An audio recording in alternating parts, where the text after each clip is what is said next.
How's it going, everybody? We are back. The GoldenFox podcast is back after about 2 weeks. I kind of needed that break. I hope you all are doing well tonight, as the following topics we'll be going over are Generation 5 and the many first looks and leaks that have been shown to a lot of us recently. We'll be going over an article that I found about the next SpaceJam movie, A New Legacy, which has been talked about for a while now. And last but not least, we'll talk about the Mortal Kombat remake trailer. But up until that point, from top to bottom, we have Galaxy. Hello, I'm the reason why y'all were kind of being worried about Keyframe and GoldenFox for that thumbnail I made for them. What? Wait, what thumbnail? For the breakdown thing. Oh, that. Yeah, no, that was so dumb. I can't believe people jumped to that conclusion. God. Wait, what conclusion? Whoa, okay. What happened? Okay, so sorry to cut off everything. So, when I released the breakdown a few weeks ago, people looked at the title, they looked at the thumbnail art that I commissioned Galaxy to do, and people are typing like, "Oh God, the implications. Are you breaking up with Keyframe?" No. Well, that's that's such a leap. I'm like, what the fuck? When the angst is too strong, when the attention to detail is strong.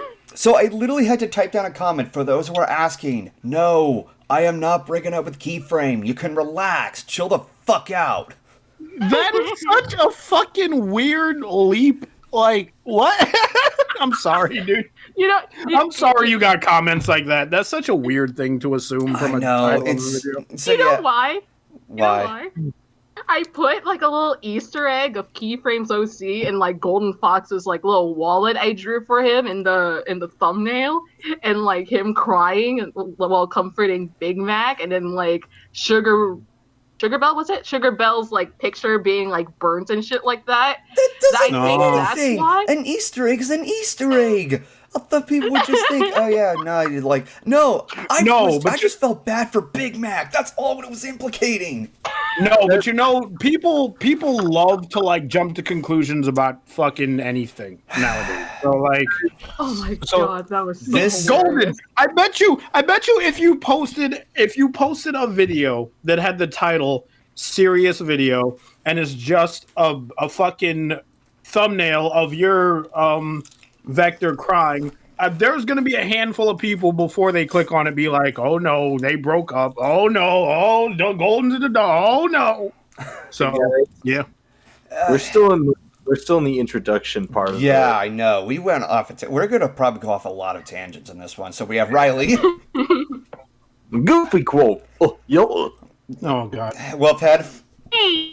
I just finished eating a sandwich. I drink a Gatorade. Let's fucking do this. Oh, wait, I didn't drink all this. I gotta drink all this. Okay, go ahead. No, because then I'm gonna throw it back up, and then I won't be able to be here. Fair enough. So, aside from Galaxy and I, how are the rest of you two doing? Ryley, do you want to go first? I'm doing okay, I guess. Yeah, I'm doing okay. Dude, that doesn't sound very enthusiastic, man. I mean, who's enthusiastic these days? Who's just enthusiastic for no reason? You know what? That's fair. There's nothing to get excited about when there's a fucking pandemic going on still, and there's dumb conspiracy theories about vaccines and the side effects. Yeah. What the hell was that? Was that like this is like canned laughter? What the fuck? Hello. How am I doing? Dude, did you know that Raya and the Last Dragon is out and on Disney Plus? I still have yet to check that out. I want to watch it, dude. Everybody's falling in love with the dragon character. I'm like, oh shit. Oh no, I love the dragon character too, just from the trailer. Yeah.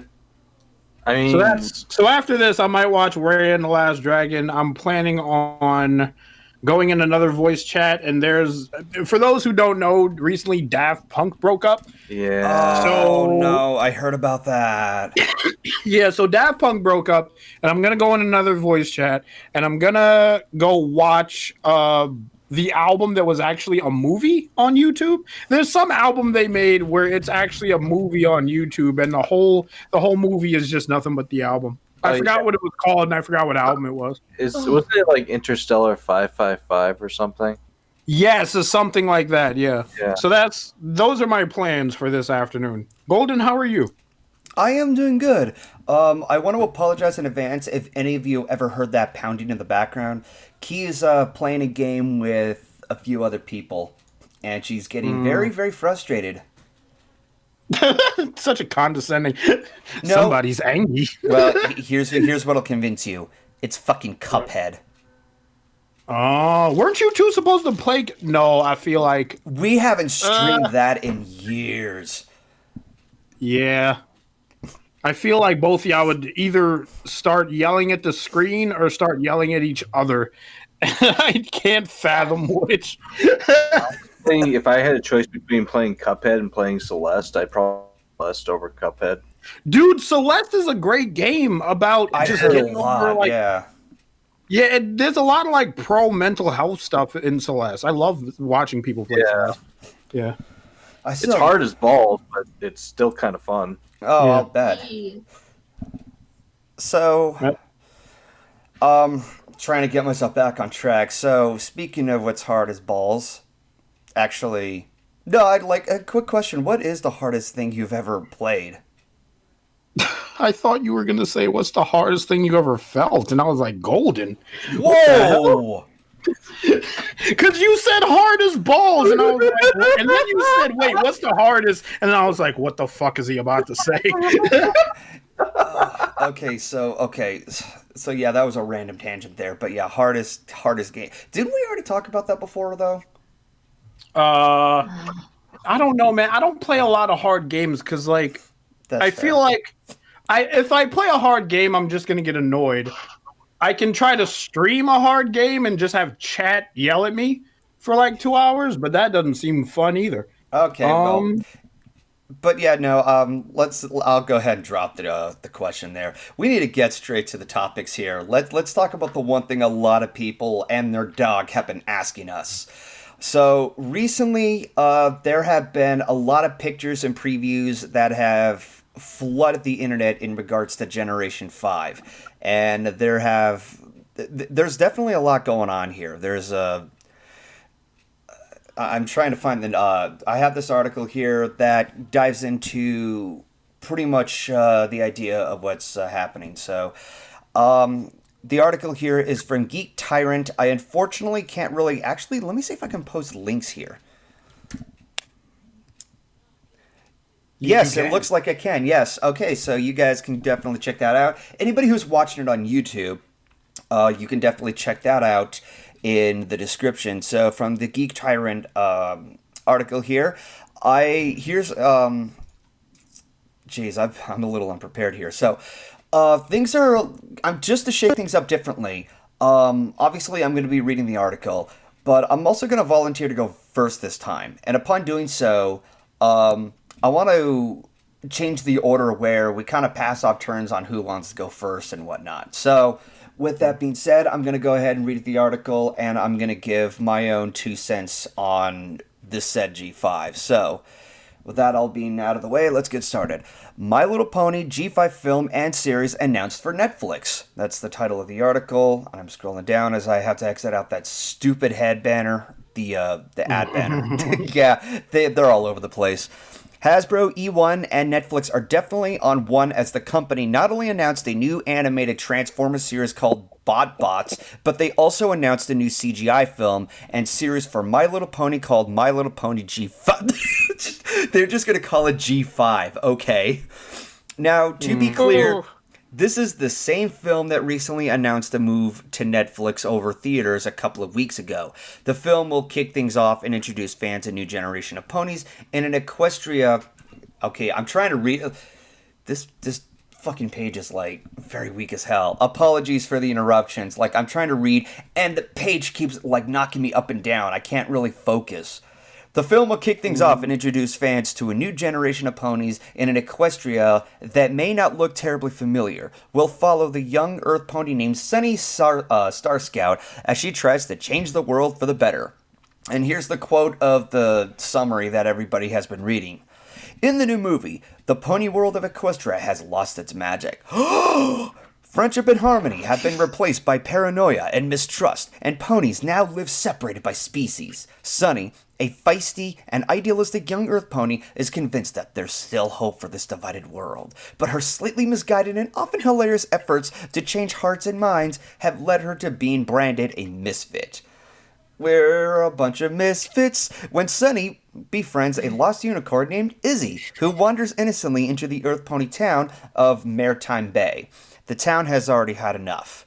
Izzy and Sunny must embark on an epic adventure that will include a daring jewel heist, outrageous conspiracy theories, elaborate musical numbers, and the world's cutest flying Pomeranian. Pomeranian. What the fuck is that? That's a dog. Dog. Doesn't it mean like butterfly or something? And Oh. thinking of. Okay then. Moving on, their adventurers will take them faraway lands and force them to challenge. Oh, too faraway lands. Whoops. Their adventurers will take them to faraway lands and force them to challenge the status quo by facing their fears and making new friends out of old enemies. Nice. The world Sunny has dreamed of her entire life could finally become a reality as Sunny and her newfound friends fight to prove that even little ponies can make a big difference. Ha, ha, ha. Very funny there. So finishing up the article, the story will then continue in the series. Both will release on Netflix with the film coming later this year, and the series after that. Rob Cullen and Jose Ucha, I hope I'm saying that right, will direct the My Little Pony G5 movie with Mark Fatabeen, sorry if I get that mispronounced, serving as a co-director, and Cecil Kramer and Peter Lewis as producers. Okay. Hasbro's Boulder Studio in Dolben is animated this series. Okay. What is Boulder Studio? I gotta take a look at this.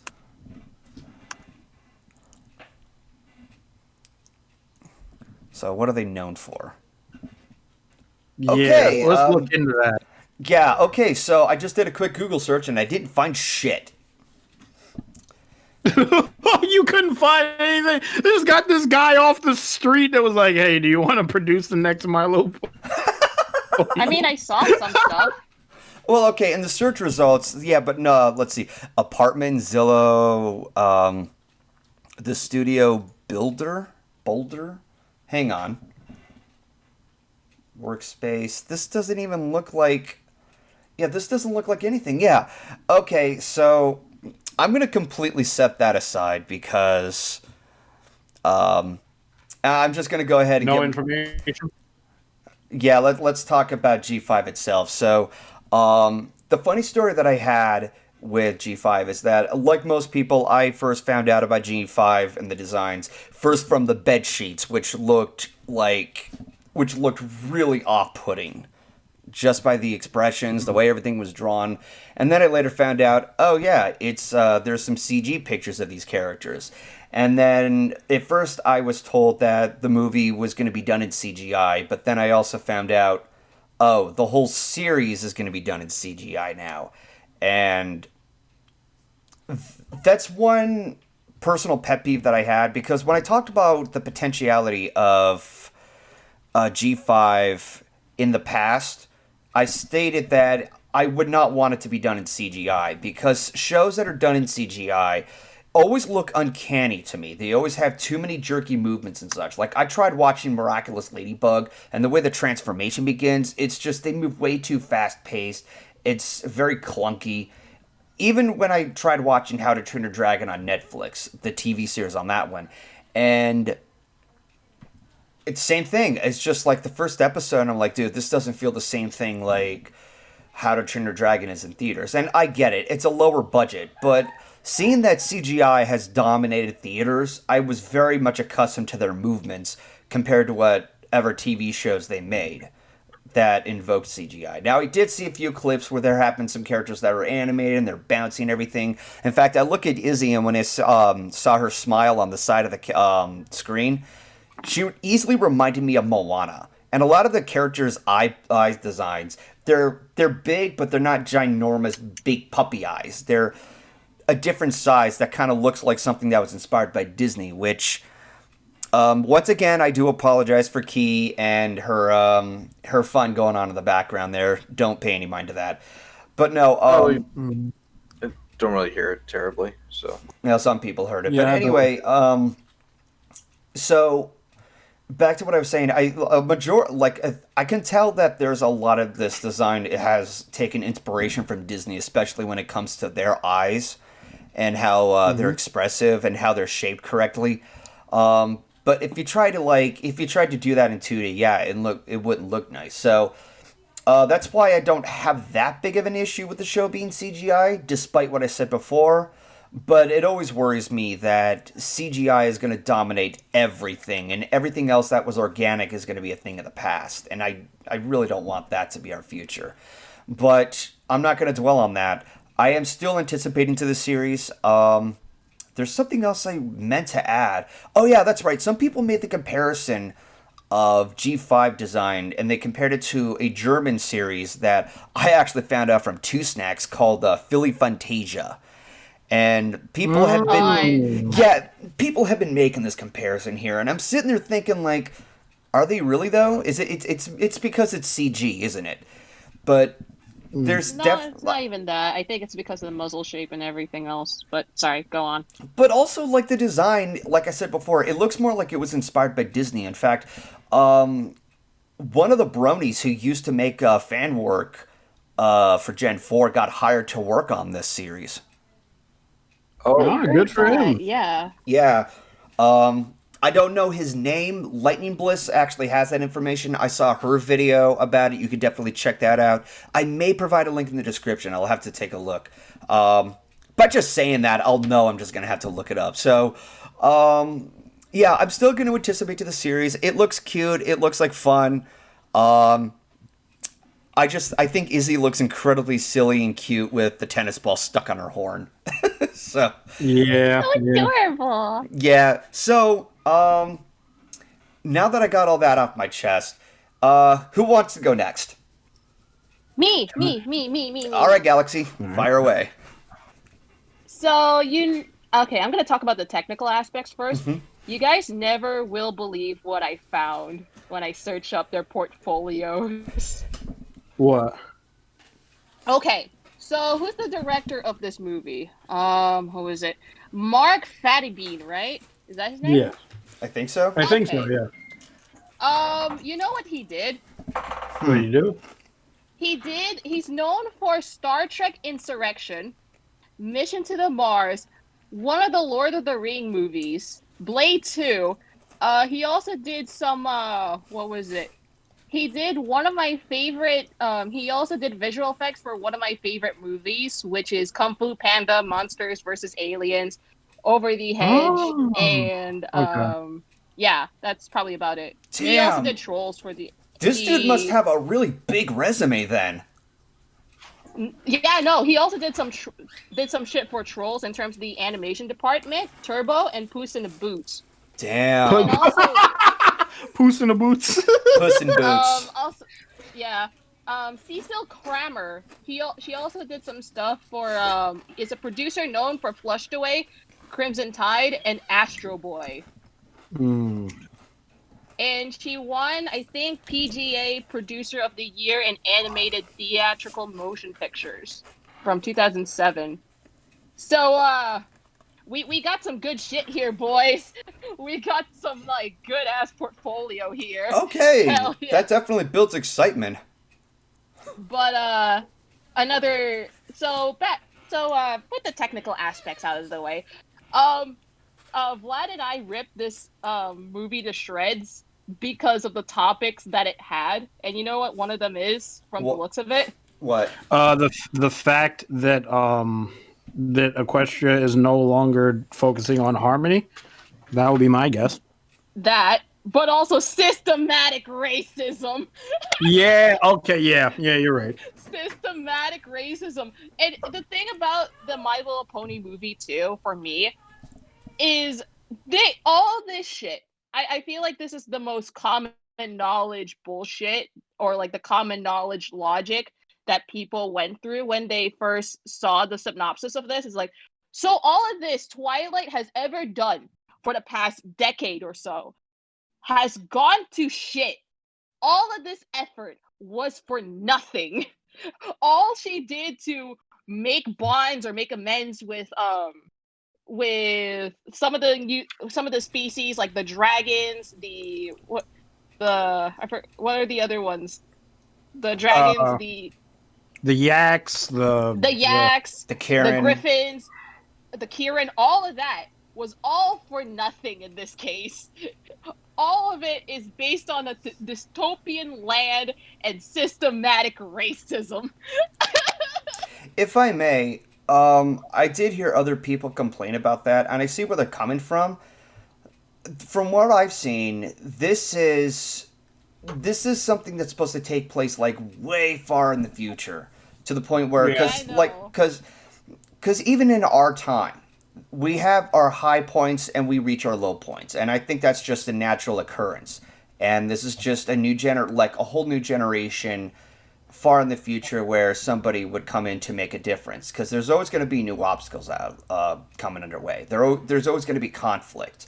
So I wasn't too bothered about that. I did admit it is a big bummer that G4, like, it all felt like it was all for nothing. But when you think about it, they were still happy at that time, and just over time things started to kind of just not necessarily dive bomb, just slowly drive away from the happiness and the whole happily ever after shit.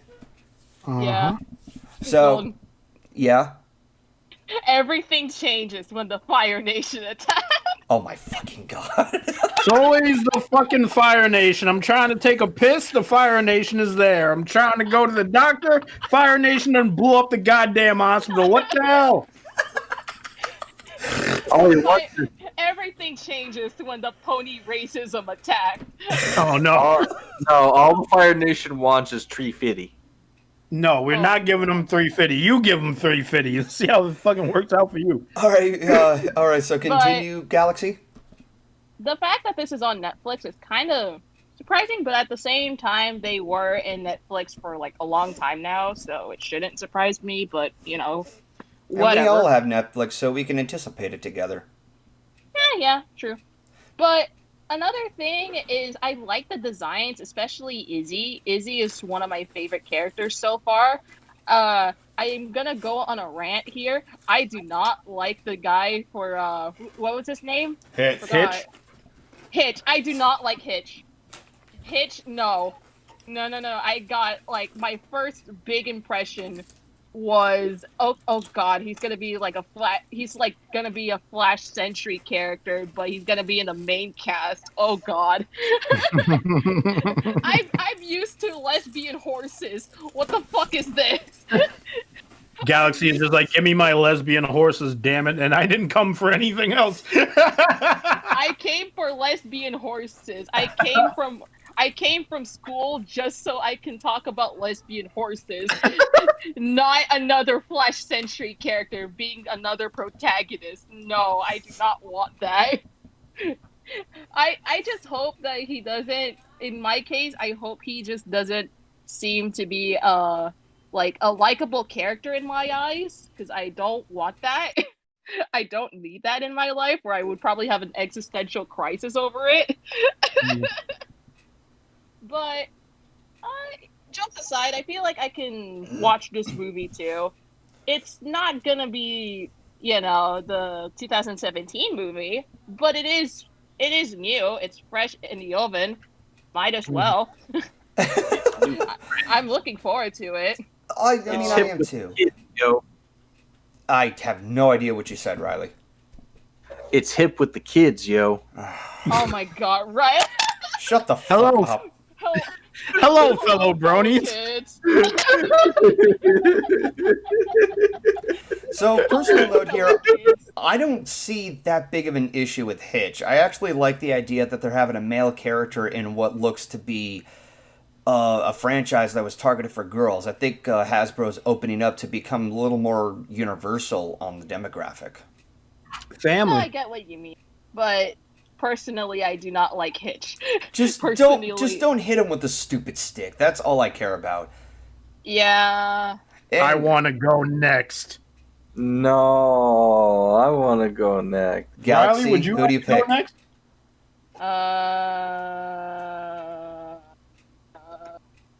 Ryley. All right, well, I guess we're still doing top to bottom then. Okay. So, there seems to be an elephant in the room that people aren't really addressing. What's that? This is supposed to be the same universe and same, like, ahead in the future timeline, right? yes, Yes, it's in it the is. same universe as G4, but it's like far in the future. And the races are separated, right? Yeah. Yes, that's what the fucking article Yeah. has told us. Yes. All right. So where are the fucking Wendigos? Oh my god. Yeah, that's what I was thinking too. I mean, oh yeah, the Wendigos were a thing in G4 where oh yeah. Well maybe they just wrote that part out? I don't know. it could That's just. bullshit. I mean, Wendigos, they build up off of hatred, don't they? Hatred. They build off of hatred, being divided, just like everything that's not harmony. Okay, They- I don't know about the disharmony part, but the hatred part, because as far back as I can remember in Hearthswarming Eve, the Wendigos were building up because everybody was arguing. Everybody else was still technically diverse when they were still flying around, but they just got along with it with each other. And I'm talking about like the I don't know what role to name with Twilight Applejack and who else? Fluttershy, Pinkie Pie, Rarity. Okay, so Fluttershy. Yeah, no, Fluttershy, Twilight, and Applejack were the roles of the second-hand people, whereas the rulers were the first ones, and they argued against each other, and they froze themselves. But the other ones, they didn't freeze themselves immediately. They were just there. So it's more on the lines that when it comes to the supposed like Wendigos, I don't think that despite how diverse they are, I don't think there's any hatred towards each other. They're just not comfortable with whatever it is that they interact with, and maybe they just got challenged with a few things that they just couldn't adapt to. And I think that's just a natural part of life, compared to just, I hate everything, and then Windows come to life. Because that's how I picture the Wendigos. I'm gonna go with the premise that maybe the writers of G5 forgot about the Wendigos, because like MLP has spotty writing sometimes, not all the time, not enough for me to be super upset, but sometimes they will have spotty writing. So I'm just gonna. Yeah. Like how Celestia said in the first season, they don't learn friendship from a book or schools, and then 8 seasons later, she does exactly that and makes a school for friendship. Yeah, but the show from season 1 evolved into a totally different show by season 8. A character development? Yeah, character development. Lauren Faust left. The merch, honestly. Oh, yeah. Sorry to interrupt, but on a side note, you know how the merch for G4 is kind of weird, right? The merch for G4 is kind of weird. Do you mean official MLP merch or like stuff that Yes. Bronies make? Okay, yeah, I know that's kind of weird. Yeah. I saw the pictures and it gets worse. Oh no. It got a lot worse. Anyways, yeah, I guess that could be an explanation for why the Wendigos aren't there, because that was bugging me ever since I heard about the disharmony and shit. Also, where are the cutie marks? Because I'm not seeing a single cutie mark on these guys so Okay, far. that one I can't argue with. I don't know where the fuck they are. I mean, they're supposed to be some kind of talent of some sort, and I'm guessing talent is a thing of the past.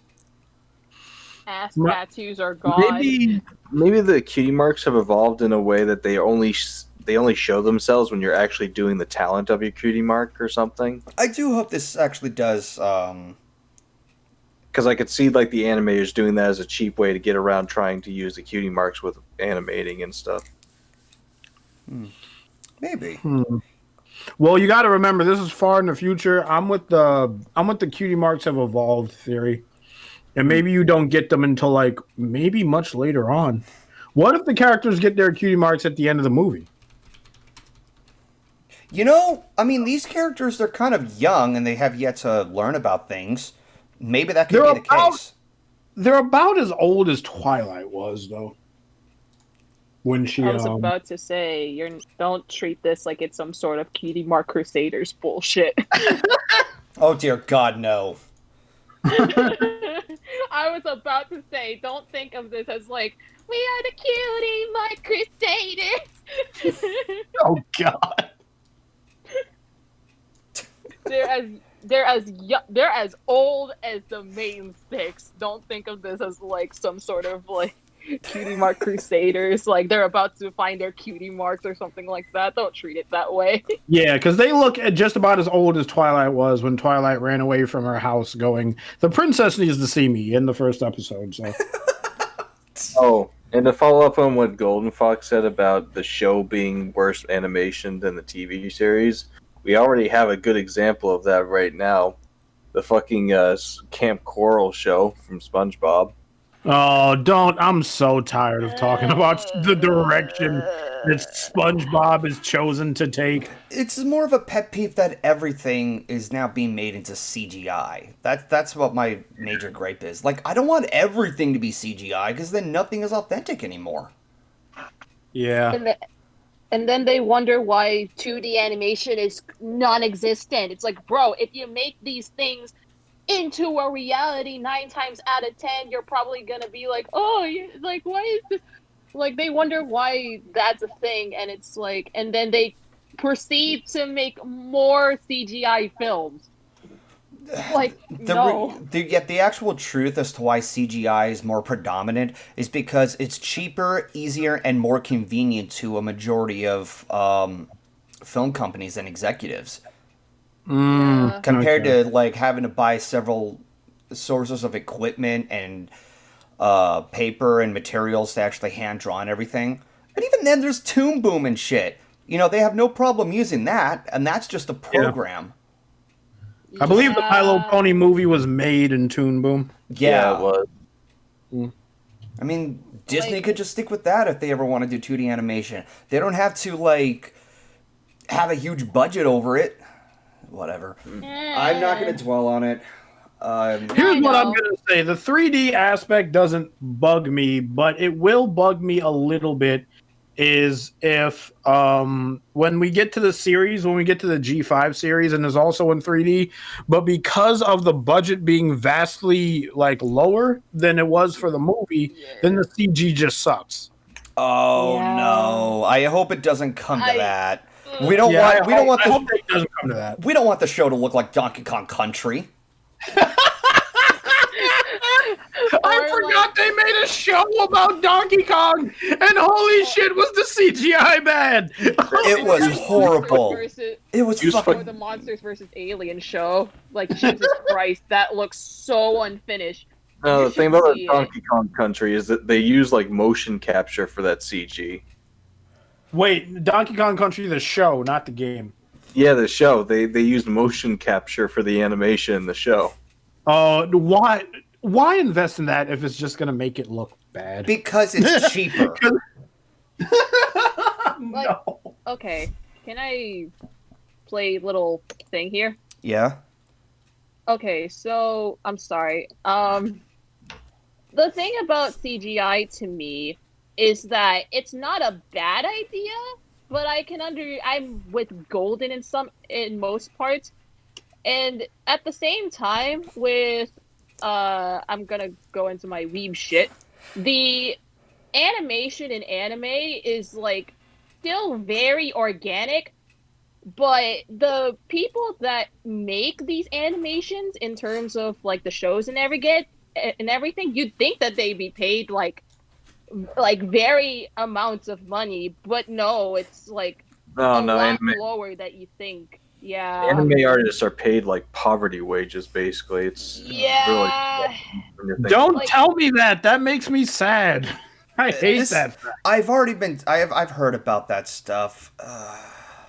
It was a yikes. They do animation. They do CGI animation right now. They have. I'm reminded of a certain scene from Clerks, the animated series, with the fucking the guy cracking the whip on a bunch of animators, saying "You draw now" or something. Oh Yeah. shit, dude. Yeah. I gotta find Wait, Riley, do you remember that scene from Wander Over Yonder where Hater looks right in the camera and goes, "Animators should be paid better" or some shit like that? Remember when that? Yeah. Yeah, Wait, didn't Yep. didn't Sonic Boom do that too? I never watched the Sonic Boom show. I'm only aware of the Sonic Boom video game. Now that I think about it, like, oh, okay, yeah, obviously the Sonic Boom game was complete dog shit, but I've watched a few clips and I watched a bit of Sonic Boom, and my god, the show is so well aware. I didn't even care about the uncanny movements. I guess I can make an exception there, and I think you can thank Sonic Boom for helping me adapting to CG shows. That is if Gen 5 does a good enough job on the show itself. Oh, Well, definitely. You can't tell it looks bad if it's just written really well. yeah. If you got good writers, don't care about how it looks, man. Yeah. All right, so sorry about that, Riley. You were saying? I mean, other than that, there's not really a heck of a lot to go off of.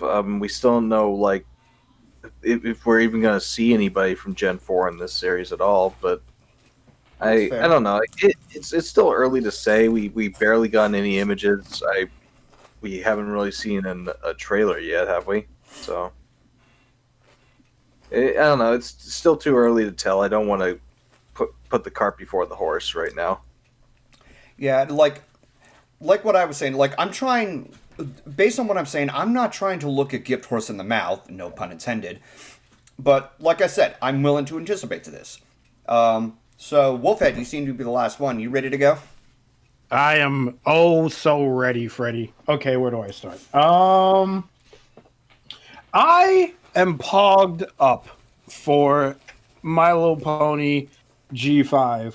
I think I'm gonna like Izzy more than any of the other like 3 or 2 characters, just because the still image of her looking at this tennis ball on her horn. Like, how did you get up there? This image alone reminds me of Pinky, and I fucking love Pinky. I love Pinky to death. I think Hitch. Okay, if Hitch is this, you have to say Wolf was right.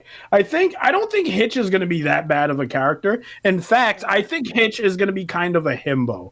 I think he's going to be like Kronk from Emperor's New Groove. Oh no! Why is that bad? No, okay, you know why? Thing. Because this is playing with Why? the same issue with G4, where male characters are whacked with a stupid stick. Himbos are almost like that. No, I want there to be intelligent male characters. You know, treat the show equally to the audience. Like, I think he might be a himbo, Golden. I think your dreams are No, gonna get shot no, down. fuck you. My dream of watching the show continue when Tootie was already shot down. I don't want another one shot down. Fuck you. Okay, here's the thing. I love himbos, but god damn it, I do not want another himbo character in this fucking show. Like, Here's the thing. I saw the G5 GIF where it introduces the characters, and Izzy is off to the side waving, and then I think it's Sunny and Hitch, and Sunny headbutts Hitch, and then Hitch headbutts her. But he headbutts her so hard that she flies off the screen, and then Hitch is like, "Oh, I'm sorry. I guess I don't know my own strength." That's what makes me think that Hitch is going to be a himbo. I think he's just going to be handsome and strong and dumb. I think that's going to be his whole character, which doesn't bother me. If they could write him well, if they could make his lines work, I couldn't give a shit. But I was in conversations for hours about what G5 could be, about, oh, well, we see Twilight, to like, oh, we might not see anybody from G4, to like this shot specifically, like, are they in an elevator or are they in front of an elevator? Because there's a lot of buttons behind that guard, and that might be an elevator of some sort. So yeah, we talked a lot about it, and one of the lines from the article that really struck us is that they might have to team up with old enemies. And I was like, what the fuck do you mean? Do you mean that old enemies to us or old enemies to them? Because old enemies that we remember are Chrysalis, Cozy Glow, Tyrek. Yeah. Tyrek. So, like, I don't know what they mean by old enemies, guys. I don't know. It's funny. It could go, like, if we're going to take this article down, like, literally down to its T, then there's a lot to fucking unpack here. Like what happened to Harmony? Why are all the fucking ponies separated now? So on and so forth. And yeah. Imagine it being another 1,000 moons ago type of thing, only it's 2,000 moons now. Well, what if Twilight is stuck in the moon? Let's just say Twilight by the moon. We did have an idea where at some point, like we did have the idea that, like, Twilight is the ruler of Equestria and they do see Twilight, but Twilight is just kind of done on friendship, and, like, she doesn't care about friendship anymore. She's just ruling the kingdom with, like, an iron hoof. Like, we had that idea. You know what? There's a thought just occurred to me. Considering that that Chrysalis, Cozy Glow, and Tyrek were turned to stone last time, and there is a possibility that they could be broken out of the stone prison. How much are you willing to bet that maybe they'll have, like, of course, have different voice actors, but how much are you willing to bet that they become the new antagonist for G5, and they're the ones responsible for the diversity? We talked about that too, Golden, and the answer is we don't know. We're gonna have to wait. We're gonna have to wait and fucking see. I mean, honestly, it would make sense. It would make sense. We came up with a lot of theories that are either make sense, don't make sense, make too much sense, and are just fucking silly. So we thought of it all that day. I was in, like, a voice call with some people. But yeah, they gave us enough information to question where it could go, but it comes out in September. I'm just gonna have to wait and see. I'm gonna wait until the first teaser or trailer drops in order for me to draw any conclusions. That's fair. All I have to say. Yeah, that is definitely fair. Yeah, so I'm done. I'm done with my little spiel. All right. Well, we definitely have a lot of personal baggage in regards to anticipating Gen 5. And this definitely leaves here a note here that, yeah, we'll be waiting until September. We'll look forward to checking it out on Netflix, and I hope it turns out good. For the most part, as long as they make it entertaining, that's pretty much the bare bones of how my excitement and expectation should come out as. Don't try to set it too high. If anything, don't even try to let your expectations overcloud the facts. That's probably happening to me.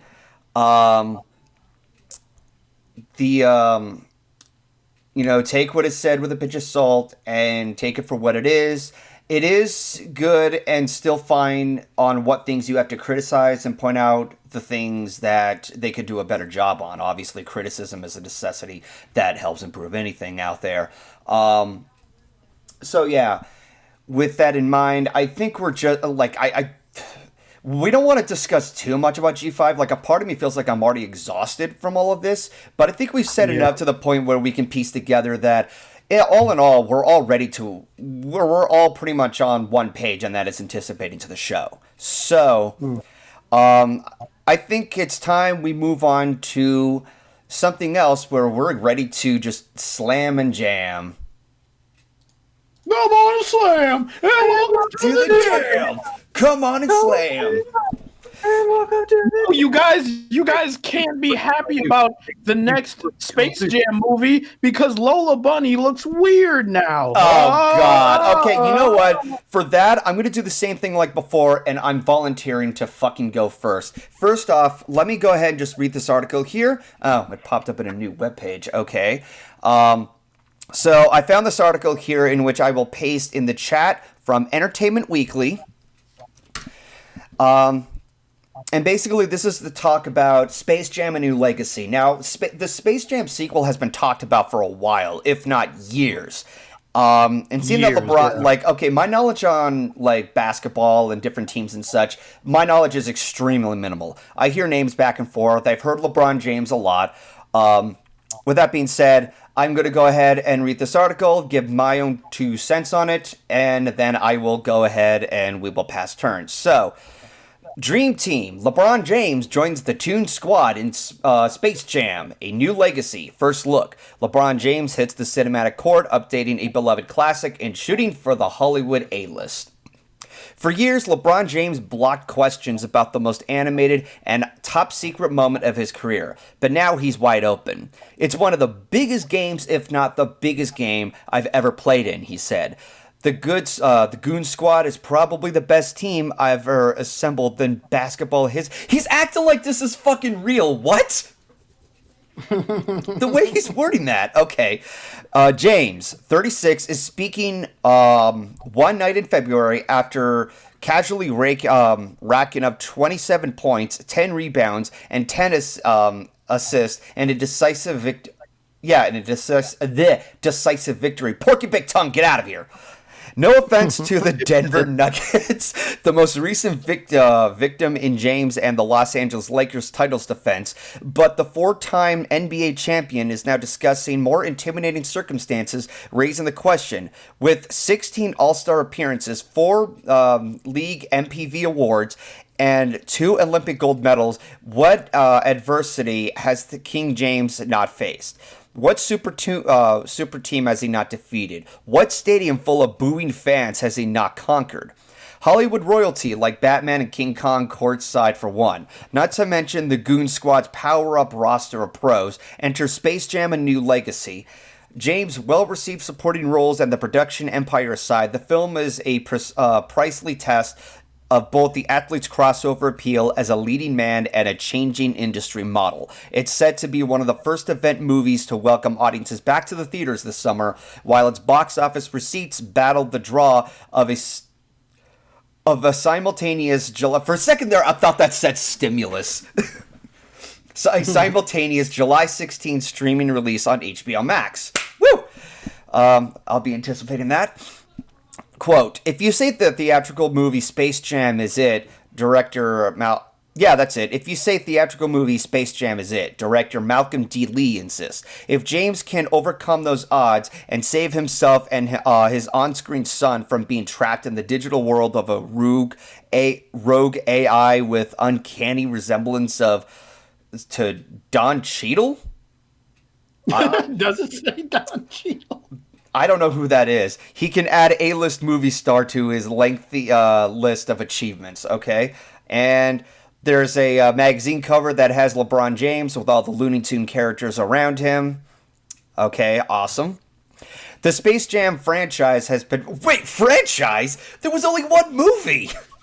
They're gonna marvel it, dude. They're gonna make like 17 Space Jam movies. What else are the fucking Toon Squad gonna face? Disney? Maybe. You don't want to see Bugs Bunny dunk on Mickey Mouse? Because I do. Space Jam 5, Copyright Wars. Anyway, the Space Jam franchise has been there before. 25 years ago, the original was more than a surprise slam dunk. It was a pop culture juggernaut, inspired by Nike's Air Jordan ads. The film followed Chicago Bulls legend Michael Jordan and Looney Tunes frontman Bugs Bunny as they team up with the rest of the Toon Squad to take down the Monstars, a squad of undersized aliens who stole the mojo of Jordan's fellow. They stole their talents. The Jordan fellow NBA greats. The result was to win for everyone involved. Warner Brothers scored a $230 million hit, not to mention a $1 billion merchandise empire. The soundtrack went 6 times platinum, and Jordan cemented his status as a global icon. It felt like a real cultural moment, says new legacy producer Ryan Coogler, who proudly recalls performing the film's track "Hit 'Em High," ooh boy, at his middle school talent show. Warner Brothers hoped to follow Space Jam with a sequel, but Jordan wasn't interested, and attempts to move forward with other celebrities such as Jackie Chan and NASCAR driver Jeff Gordon stalled. The studio eventually delivered 2003's Looney Tunes Back in Action. So that's how it happened. Wait, it was a commercial failure that halted any future big screen adventures for Bugs and Co. That is, until a new potential star emerged. So that's why I haven't heard much about Looney Tunes in the 2000s. Yikes. Ever since James was a teenager, landing in the cover Sports of Illustrated at 17, he's heard Jordan comparisons, from the similar encore dominance to the shared jersey number 23. Michael Jordan transcends sports, says Lee, who, like his cousin Spike, who allegedly has approached for a script to polish on original Space Jam, is a diehard fan of Jordan's favorite 90s punching bag, the New York Knicks. Okay, LeBron is arguably in that category. Now, there's probably no LeBron without Jordan, and I'm aware he would admit that. But he's a once-in-a-generation player. I love LeBron as a man, as an athlete, as an activist. All right, I think this is the last... No, oh God. Okay, I'm going to stop there because, holy shit, this is going on for quite a while. I think you guys get the picture of what Space Jam is. What the hell did I get myself into? So anyway, so I'm going to go ahead and give my first thoughts on the idea of Space Jam coming back. I was surprised about it. And as far as the first movie is, I didn't mind the movie too much. I remember back then when, yeah, it was a big deal and people loved it and they talked about it. Every now and then people would talk about it. And then I saw that the Nostalgia Critic reviewed it and called it a bad movie. Hated it angrily. Yeah, I know. Nowadays, every time I mention that name, people are like, yeah. Like, he can't even take it with a pinch of salt, let alone a pinch of pepper. Haha. Or wasabi, which I'm currently eating. But yeah, no, I am aware that Space Jam was a giant hour-and-a-half shoe commercial. That's what it all turned into. But it was a dumb shoe commercial that had a lot of fun. It was aware of what it was doing, and I think that's why I didn't really take that big of an issue. It's just, all right, so we have all these Looney Tune characters. They're gathering this famous basketball player. Yeah, it's definitely, a mesh of, popular culture of the 90s. This is definitely just a new generation to have something like that. So, excuse you.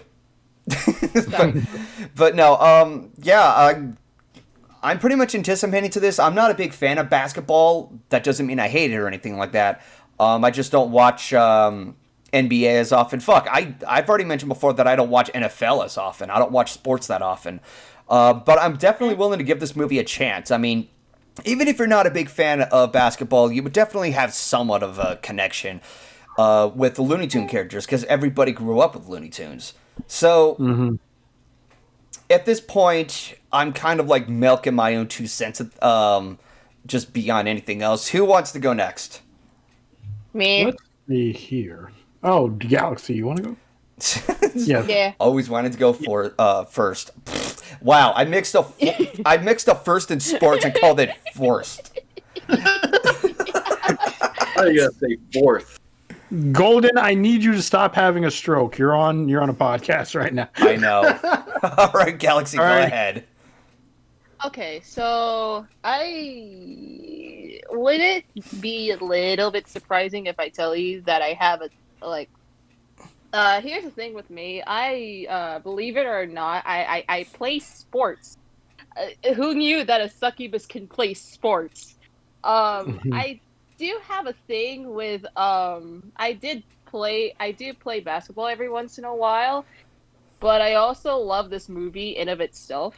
The thing about LeBron James, was it LeBron James in this movie? Yeah. Or was it? Yes.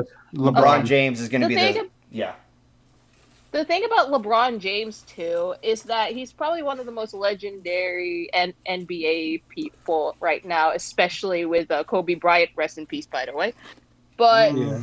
it's just like it makes me wonder how far is he gonna play with this role? Because I feel like for LeBron James, I didn't think that he would actually be in this movie. I kind of thought it would be like who was it? Stephen Curry, who was like the biggest at the time right now. Like probably still is, but I feel like that would be the case. But I actually thought it would be Stephen Curry, but no, it's LeBron James, and it's close enough. But back on the topic at hand, I love Space Jam. I don't know why people hated it. I don't know why Nostalgia Critic. I don't know why, in general, people would take Nostalgia Critic's fucking thing seriously. I in the will. first Okay. place. I'm sorry to interject for just a bit. It's because at that time, like when he was relevant and fresh, people would look up to Doug Walker, and because he was so idolized, they would immediately take his word for it instead of a pinch of salt. So if he said something was bad, everybody would be on agreement with it. And his argument was that basically the movie was just a huge advertisement, and the idea behind mixing Looney Tunes and basketball was a bad idea. I'm like, didn't Tiny Toons had some sports, including basketball? So I think it's a bit of a counterintuitive sort of claim, don't you think? Yeah, but especially since like But the thing I will say this is that over time, people have, like, I've grown disconnected with Doug, and a lot of other people have grown disconnected with Doug. And at this point, a lot of people are just thinking on their own terms and actually choose what they like despite what Nostalgia Critic says. Even nowadays, he just reviews anything. Like, he recently did Terminator. I'm like, you're just running out of ideas, dude. Jesus Christ. yeah. But anyways, back back on the to... topic at hand. Yeah, go ahead. I feel like for the animation, it's okay. It's nice. It's like it reminds me of Sonic a little bit, and the reason why I say Sonic is because it has CGI done right in a live action film. But it's also, in a way, I would love to see like 2D and 3D and 2D and like CGI real life animation to collide, like how I want theatrical acting and movie acting to collide. I don't know. I would love that. Like that would probably make this, if that were the case, guaranteed this. It'll be one of my favorite movies next to what was it? Spider-Verse and Promare. I will put it at that high of a level. If it was that good, if it's that good, I will put it up there with one of them.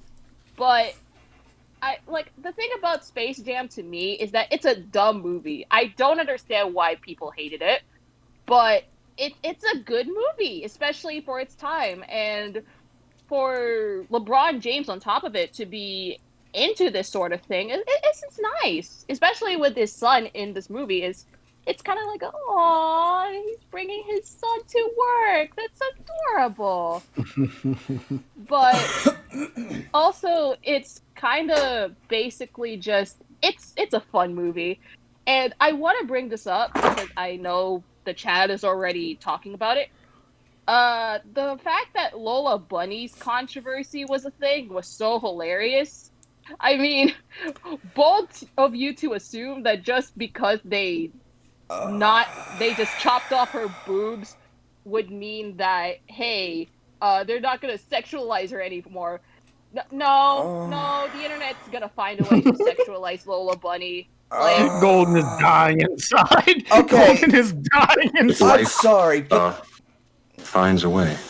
no, just the fact that people are complaining about the change of Lola Bunny, I'm just like, there's already been some controversy with Lola in the Looney Tune show back in the like early 2010s. Like, get the fuck over yourself. Things change. And if anything, Wait. What? What, the controversy with Lola Bunny in the Looney Tune show? You mean like when Lola Bunny was all nerdy? Was very clingy to bugs, and she was the complete Yes. What was that controversy about? What were people mad about that? People didn't like the way, like, I wasn't too big of a fan of it, because it just like I was too accustomed to what she was originally written as in Space Jam. But I can see why they went for it because they wanted to find something more comedically convenient compared to just making random sex appeal and eye candy. But in regards to this, okay, so if you cut down on, if you cut down the big coconuts from the chest, it's not the end of the world. Yeah. Like, the thing about this, too, is this is how I see it. I see Space Jam 1 to be a good potential for the character. Whether or not she has personality is up to the viewer's aspect. With the new Looney Tune show, not the one from HBO Max, but the one before that, I see her having like a little bit of personality, but kind of like in a comedic sense. And in this one, I feel like it would be it'll be like a mixture of both, somewhat. I mean, it's not the end of the world. I mean, I don't really like see the controversy between Space Jam, the other Looney Tune show, and this one at the same time, because it's like, y'all are gonna still get what you deserve regardless, like on some Joker shit.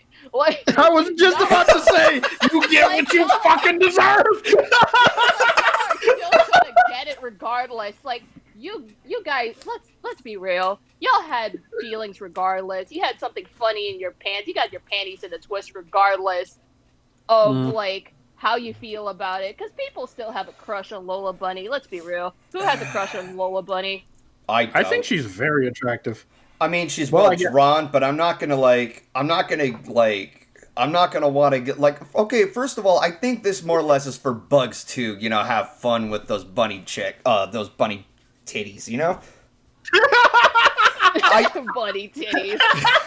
Bunny titties. Chat, can we get a hashtag called bunny titties? I mean, I know that, I think this is more of the business for both Bugs and Lola if they ever want to do any actual reproduction, if you know what I mean. Yeah, I don't think they're ever going to let Bugs have a kid if Looney Tunes will ever create a new character that's just Bugs and Lola's kid. I don't see them. What about Buster and Babs from Tiny Toons? Are they Bugs and Lola's kids? I thought they were just No. buddies. Okay, no, Lola didn't exist until Space Jam. It was we still had Bugs Bunny, but we also there was Buster and Babs. I don't know if they were a part of them or not. There's somewhat. I don't think they were. I don't know. I don't know. Every character had a connection with the original one. Like Elmira had a connection with Elmer. That rich kid, I keep forgetting his name. Max or something? Millionaire Montana Max. Yeah, he was more connected to Elmer. No, not Elmer. Yosemite Sam, that's what it was. Buster and Babs were definitely connected to Bugs Bunny, and what's his name? Plucky was definitely like Daffy Duck, and so forth. I thought they were more of like mentors, like they were mentees to them. Like, oh, we're getting old. You guys got to be the next big cartoon. So here's your mentor or whatever. Wait, hang on a second. Okay, so Blue Griffin Aozora just said that they have no relation. Okay, that's fine. Okay. But hey, go ahead. Back on the topic. Regardless of whether or not they portrayed Lola the way she is, you know damn well there's still gonna be people that'll get their panties in a twist in a good way and bad way, regardless of what you think of it. Like, let's be fucking real here. Welcome to the modern society called the Trigger Era. Yeah, everybody is upset about something, no matter what. No, not even that. Just not even panties in a twist in a bad way too, but just in a more horny way, if you get what I mean. Furries. Furries are like, Rule our boobs are too small. Regardless. But I don't know. Regardless, besides that, just to push that out of the way, I like the animation, especially with Bugs Bunny. I like the way Bugs Bunny looks. I made like a whole thing on Twitter, not really a thing, but just like, damn, Bugs Bunny be looking kind of cute in this screenshot. Are you talking about the screenshot where he's like biting his nails and he's on the court? Like the way that they animated him and the way like he looked in CGI, it's just like, ooh, I don't know. I don't know how to feel about this. Am I supposed to feel something for Bugs Bunny at this point? For a second, I thought you were talking about that one shot where like James is like right at the front and behind him is Bugs Bunny and his ears are down and he's got this shocked look. Oh my god. But huh? I didn't say anything. Oh, okay. But I'm sorry. But the thing about this movie is that one, HBO Max, hooray, great for us. We love to see that. And it's still going to be a great movie. I mean, with the vibrancy and everything, and apparently there's going to be like on some Spider-Verse shit with this movie, apparently. But I'm still looking forward to it. Mm-hmm. Regardless. So yeah. All right, so who do you pass it off to, Galaxy? Wolfhead. All right, Wolfhead. Yeah. Do you guys realize how long it's been since the first Space Jam? Because it just now hit me that, holy shit, I had Space Jam on a fucking VHS tape. Do you remember what a VHS tape was? Oh, no, yeah. the fuck you don't? Nobody remembers what a VHS tape is. We had CDs and DVDs, and then we had Blu-rays, and now everything is digital. Everything you watch is you have to go into a fucking app to watch it. But I'm excited for Space Jam 2. I'm excited for Space Jam: A New Legacy, I should say, because it's not called Space Jam 2. I'm happy that LeBron is the main character. I'm happy to see Bugs Bunny again on the big screen, because I don't think Bugs has been on the big screen since Looney Tunes back in action.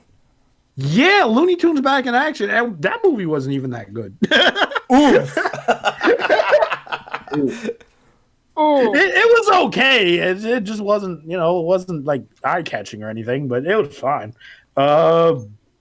But everybody is excited for Space Jam. I'm excited for Space Jam. Mm-hmm. The Lola Bunny controversy is dumb. So dumb, in fact, that I can you even call it a controversy? Can't you just call it a bunch of nerds being upset? Can we just call it that? Because controversies are serious.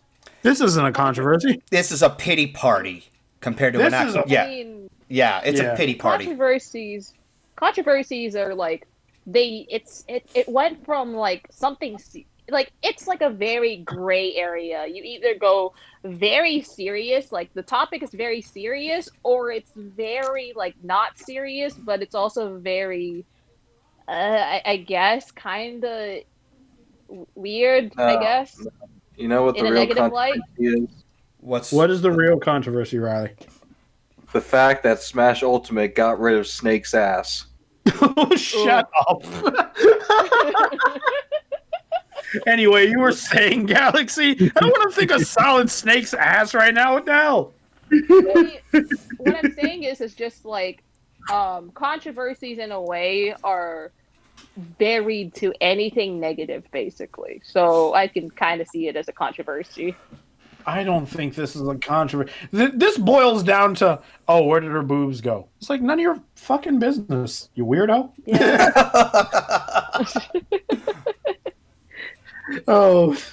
Make Lola Bunny the same way she looked in Space Jam 1. No, you're not getting that. No. Well, look. Here's the thing: the difference isn't even that big. I had to look at the two comparing shots for like a full 5 seconds before I was like, "Oh, her boobs got a tad smaller." Okay, all right. No, like, okay, look, I'm like a lot of us like bunnies, but I think we need to kind of, trim it down a little, and not get our panties in a twist here. Because, actually, Blue Griffin Aozora said it best. I think the word for it is butthurt. Yeah. Everybody is butthurt about this design, dude. And I just don't get it. I don't get the rage. Yeah, no. A jingle is now, like, being developed in my head. Everybody on the internet is butthurt. Yeah. Everyone online is butthurt. Excuse me, I've had this Twitter account for 5 years, and I would like to speak to your director, please. I was like, no. But anyway. I believe there's an anime named after this. I believe it's Rascal Does Not Dream of Bunny Girl Boobs. What? Bunny Girl Senpai, I think. Yeah. Only you two would know this information, but I think I'm done. I'm excited. I'm not expecting the movie to fucking blow me away, but I am expecting it to be good. I'm expecting to leave that theater with a smile on my face if I even go to the theater, because COVID. But I'm expecting good things. So you go now, Riley. Honestly, I'm kind of the same way. I'm not expecting like high art from the picture or anything. I'm just It's not supposed to be. I know, exactly. I'm just expecting like a good time with like children's characters, like kind of like with the Sonic the Hedgehog movie. Was it like a masterpiece or anything? No, but it was like watching an old '90s film that you watched as a kid. It was basically just that, I don't know, that comforting feeling. That's kind of what I'm expecting from this film. As long as they do one thing, they keep the 1996 Space Jam website the way it is. Oh. Wait, hold on. The website for Space Jam has not changed in 25 years. Let me see. Hang on. I gotta look this shit up. Is it just is it spacejam.com? Yes. I'm there. Holy dick Behind cheese! the jam. Oh my god, okay. I'm sharing this with people. Check that shit out. Oh my fucking god. This is so it's still 1996. God damn. Yeah, this is an old website, dude. The website has not changed in 25 years. Oh my god, I can make this website. Oh my god. Dude, this is like we dug up dinosaur bones. Holy shit. I know. Beautiful. Planet B-Ball. Let me see the lineup. They won't even tell me what the lineup is. Oh, wait. Cast bios, player bios, the Looney Tune bios, the bad guys. Oh my god. This is like I'm on fucking MySpace, dude. This shit is so retro. Yes. This is the MySpace of websites now. Oh my god. They have... Golden, are you alright? Did he choke on himself? What the fuck? Did he choke on himself? Choke on his own tongue. Oh my god, dude. Let's see. There's yes, Zuckerman, there is a Space Jam website. Look at this website in all its glory. Blast from the freaking past here. All its 1996 glory. I feel like I should have like a dial-up connection while I'm browsing this website. It just doesn't feel right. It just doesn't feel right, dude. I'm gonna go to screensavers. They got one saver, and it's oh my god, it's like a screensaver for like an old mobile phone. Beautiful.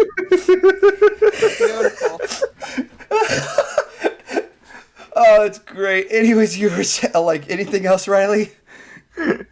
No, I'm expecting just a good time with maybe, I don't know.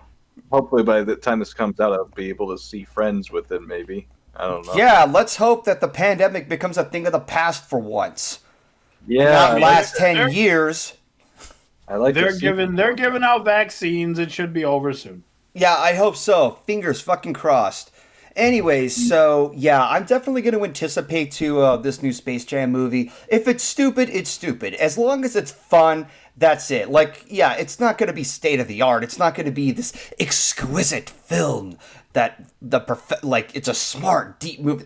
It's just silly fun of a famous basketball player playing with Looney Tune cartoon characters. Okay, you're not going to make anything artsy out of that, but you can make something fun out of it, and that's really what it all boils down to. So yeah, I'm just about done with that. Everybody else done with Space Jam? I'm ready to. Yeah, let's go on to the Combat of Mortals. Yeah, let's fucking get this shit going. Okay, I know that Galaxy is a little pissed off. Yeah, no, like before we started the podcast, she definitely had some rage going on in her. She's got that fire in her. Her scorpion side is showing. Scorpion side. Well, Scorpion is fire and Sub-Zero's ice. Think about it. Yes, I know.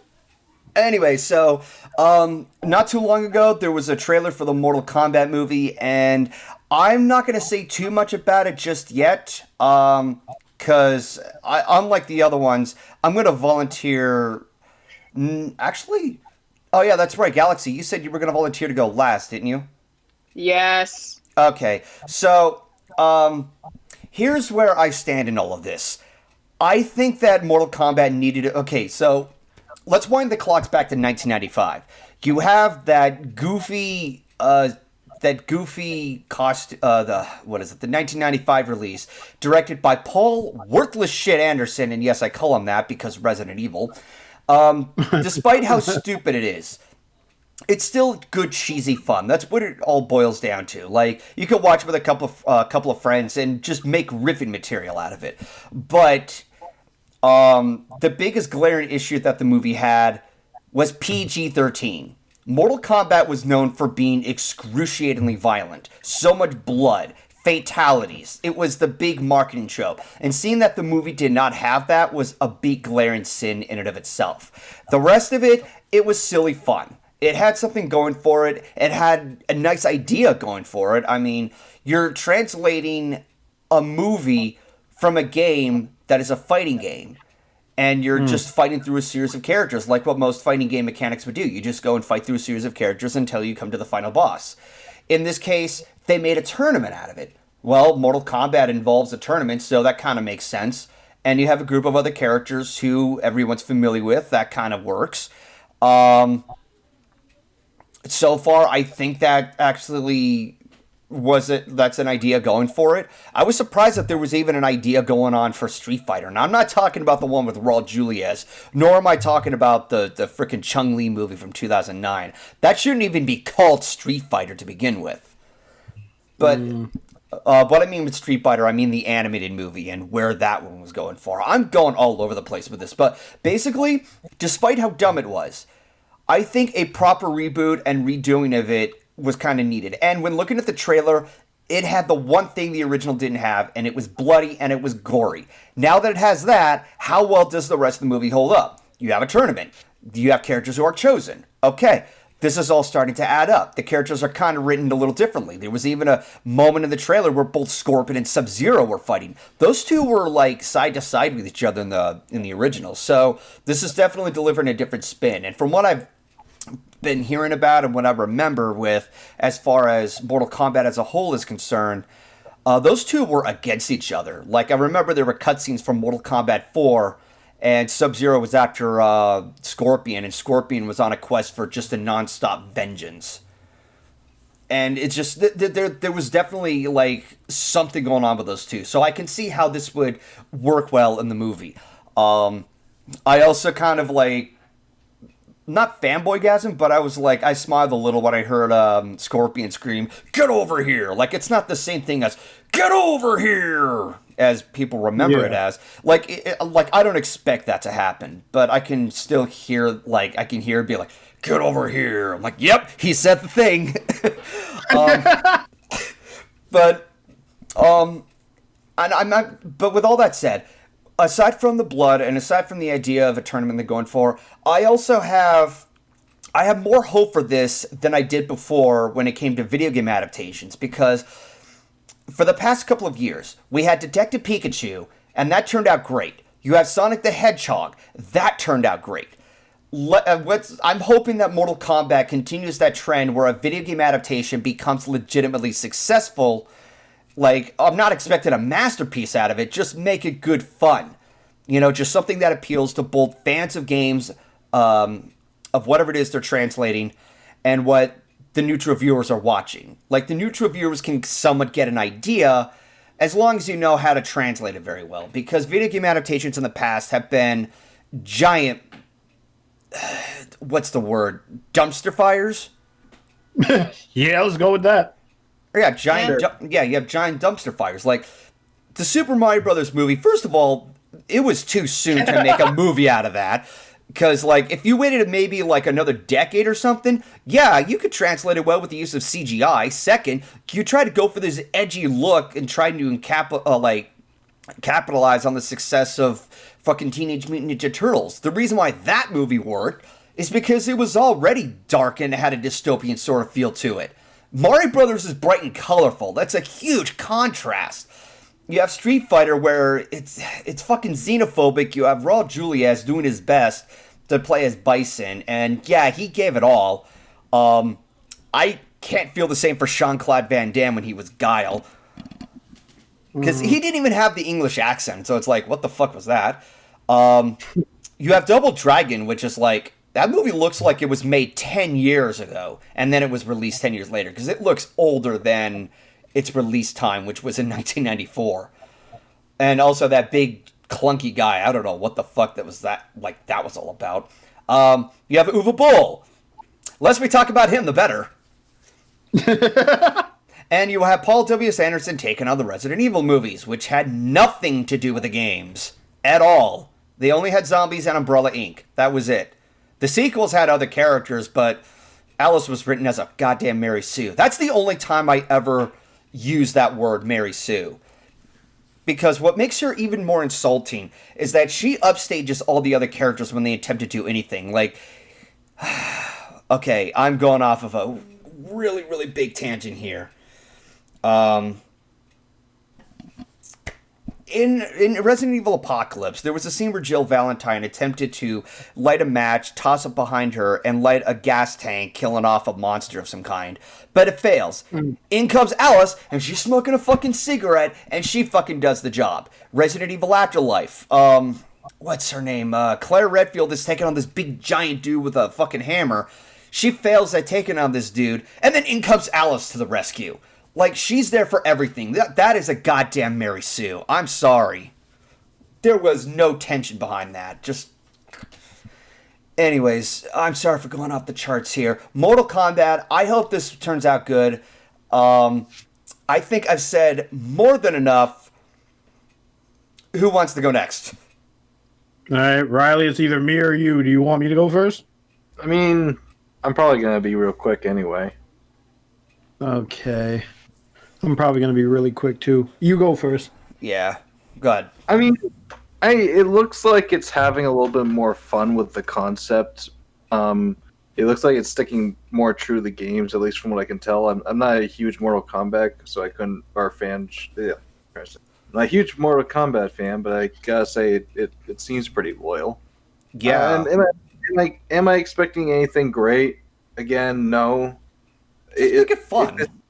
As long as it's fun, then that's all that matters, honestly. Yeah, and that it's bloody. I mean, you had fucking Jax have his arms ripped off from Sub-Zero. Yeah, holy dick cheese. Yeah. So, yeah. Just expecting a fun, stupid movie to watch with friends or something. All right, Wolfhead, you up? Yeah, let me go. But before I go, I have an idea. How about I make a PG-13 movie out of an M-rated game? Do you think that'll sell? Do you think that'll do great in the box office? Is it PG-13? Mortal Kombat? No, that movie ought to be rated R. There was fucking gore in there. Yes. Also, Kano dropped the F word.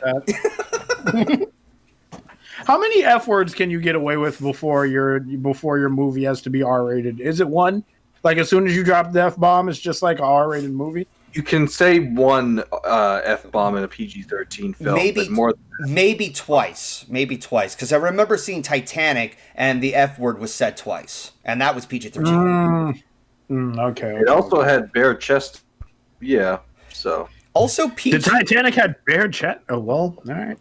Oh yeah, that was there too. But also, there was at least 2 movies that were rated PG, and they got away with the F-bomb. Like Father, Like Son. After the 2 characters had their role switched, one of them said, "I don't fucking believe it." And Beetlejuice, "Nice fucking model, honk honk." Oh, I don't remember that. That's weird. I could talk about Beetlejuice, but I'm gonna talk about Mortal Kombat. Yeah. So, anyways, go ahead, Wolfhead. I didn't see the trailer, but I'm not expecting the movie to be like they said. I'm not expecting it to blow my mind. I'm a fan of Mortal Kombat games. I haven't played the original. I mean, I haven't. Well, that's true. I haven't played the original Mortal Kombat, but I did own Mortal Kombat Armageddon for the PlayStation 2, and that has 62 fucking characters in it. That's probably the most characters in a Mortal Kombat game I have ever fucking seen. It's like you only need like half of them. But anyway, Mortal Kombat is a movie. As long as they stay like loyal to the property, as long as it's R-rated, which it should be R-rated, because I feel like when people play Mortal Kombat or when they think of Mortal Kombat, the very first thing that comes to their fucking mind is like, oh, get over here. Oh, Scorpion ripping somebody's spine out with their head still attached. Oh, somebody getting kicked in the balls so hard they fucking explode. Oh, and you get an X-ray to see that kind of shit. It's like that's the kind of shit you think about when you think of Mortal Kombat. So at some point in that movie, it has to play up exactly like that. It's hard for me to imagine Mortal Kombat as a PG-13 kind of movie, given all the blood and the gore and the violence. Mm-hmm. So I'm with Golden. I never saw any of the other Mortal Kombat films, but I have to assume that they're pretty bad.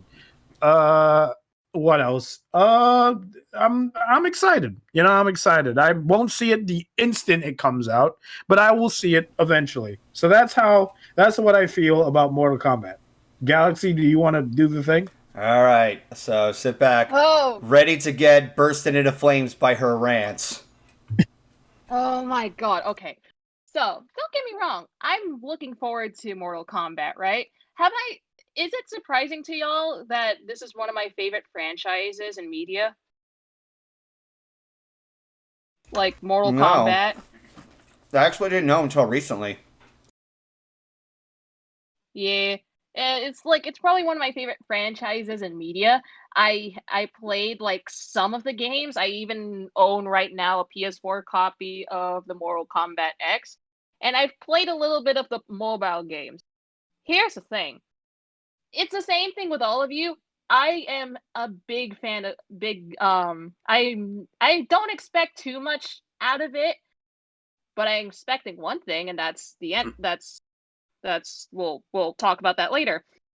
The thing about this movie in a technical aspect is that I watched the trailers and my god, does it not hold back in terms of like the visual aspects, especially with the gore effects. I hope that'll be the case, especially I want this to be another Deadpool in terms of gore and like violence, needless violence and all that shit. I want that to be like a level of Deadpool, because I love Deadpool very much. I even saw it in theaters. I even saw the second movie in theaters with my parents, one of them. But here's the other thing that I'm gonna rant about.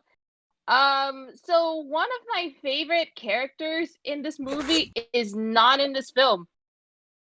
Can you guess which one that is? Johnny Cage? Nope. Fucking Katana. Where is Katana? She's literally the Chun-Li of Mortal Kombat. That's like making a Street Fighter movie and not put Chun-Li with Ren and Ken, is it? Yeah, I think their names are Ren and Ken. It's like the laziest naming convention, but yeah, it's Ren and Ken. Yeah. Ryu and Ken. Ryu and Ken, you're right. There you go, thank you. Ryu and Ken and Chun-Li, and just X out Chun-Li entirely. Where is she? She is the literal goddess of this show. I mean, okay, fucking who was the other characters? Fucking hell. Who was it? Fucking, I mean, Melina is nice, but no, you can't have Melina without Katana, bro. Like, you can't tell me that she's not a fucking queen. That if I were to not be a fan of Mortal Kombat, I would literally just be the same thing with Ryley and fucking Wolfhead, right? No, I actually like the franchise. Like, I even like skimmed through, and they one of the actors that doesn't have a role apparently. According to some Instagram site, apparently she's not gonna be playing as Katana, but she's gonna play like a screamer female character. So it's like, uh, why the fuck? She is literally the Chun-Li of Mortal Kombat. What is so hard? I want to know what is so hard about casting Katana in this movie. Is it like a different timeline? Can I Like, interject here for a second? I didn't even think that Katana was the Chun-Li. I thought Sonya was more like the Chun-Li because she's a lot more remembered or memorable in the whole franchise than Katana was. No, Katana was pretty big. Sonya I have fond memories of Katana, yeah. Like, Katana was pretty big. Sonya was last, though. Like, Sonya came out after Katana, in a sense like that. She was in the first game. Katana didn't come out until the second game. Wait, is that true? Yeah! The first Mortal Kombat game in the arcades, Sonya was the first, and then Katana was made in the second one. The third one, they had more of, like, copy and paste, like, mass characters from... Like, there were, like, okay, so there was Sub-Zero and there was Scorpion, but there were other ones. There was, I think one of them was Smoke, another one was called Noob Saibot, one of them was called Rain and Airmac, and they were in so many different colors. I think Airmac was, like, green Sub-Zero. Oh, that's Reptile. Reptile was an exception. Like, okay, that's a pretty cool idea, but other ones are like, yeah, you're just copying and pasting the same concept. But anyways, yeah, Sonya was around first before Katana was, so I didn't think it was that big of a deal when Katana is excluded. I remember she was in the first, and she was, I don't know if love interest would be the word, but she had a close connection with Liu Kang, and he was the main character in that one. Yeah. But, I don't know. Like, personally, like, if this were, like, in the first game, I can completely understand. But they haven't specified that this is, like, in the realm of the first game. Unless they were to basically, unless they haven't named some of the characters yet, they have no excuse. I was so worried when I didn't see Katana in there. Not gonna fucking lie. She was, like, in my eyes, she was probably the most memorable character in the fucking game besides, like, what was it? Like, Sub-Zero and Liu Kang.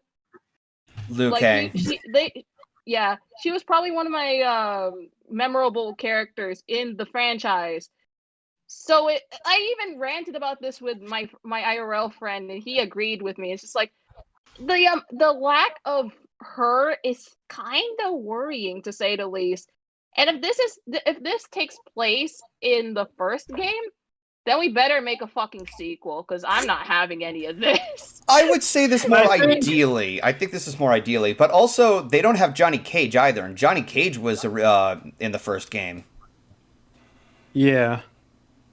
Is Johnny Cage be like that fucking? Is Johnny Cage in the movie? No, he this isn't. Movie? He isn't. Oh, well, fuck. I don't know then. Galaxy. But it just irks me. I don't know. Yeah.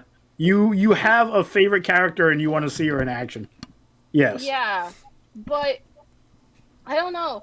Hell, she was even, like, at one website, she was, like, number 2, I think, in, like, one of the best female, what was it, Mortal Kombat characters, like, the best female Mortal Kombat character. She was number 2, and I don't understand, like, unless this is, like I said, unless this is taking place in the first game, I'm just, like, salty about this entire thing.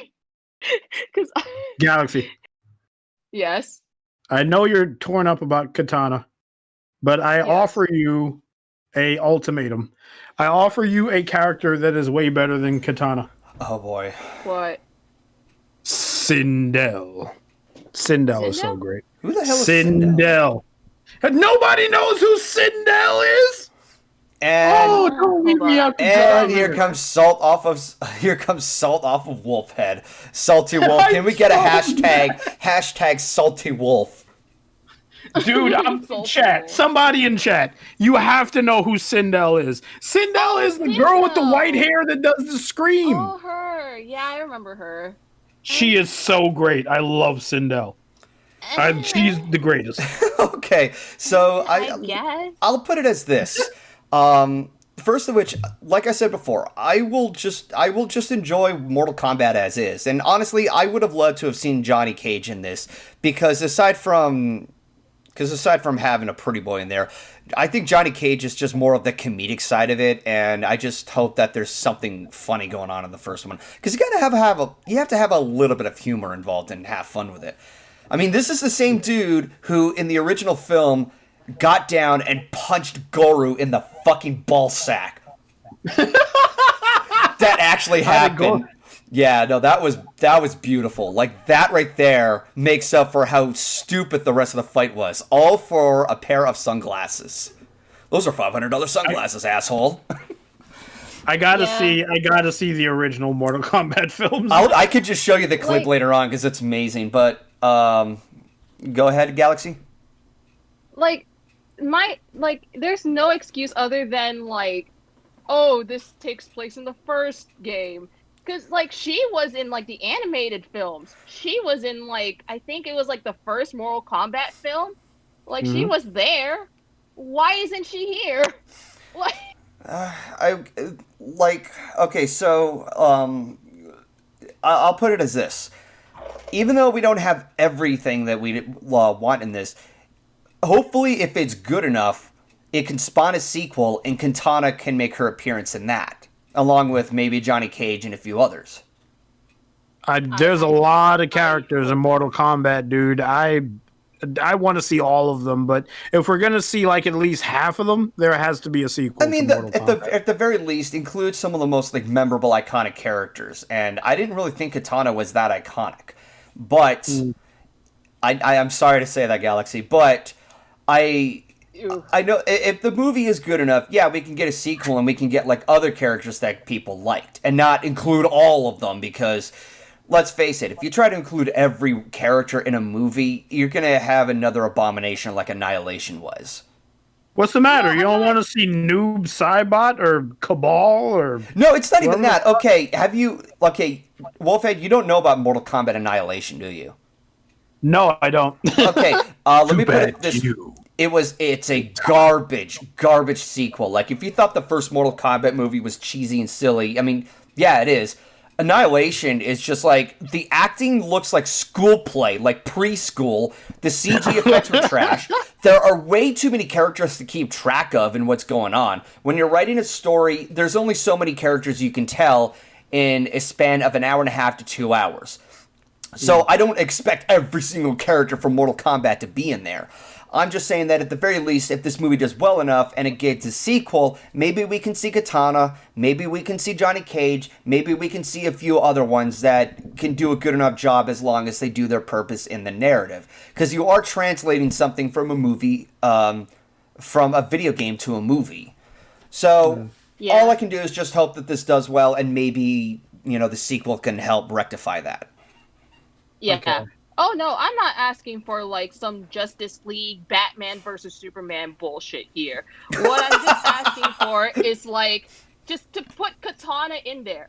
Literally, she's one of the most iconic girls in the franchise.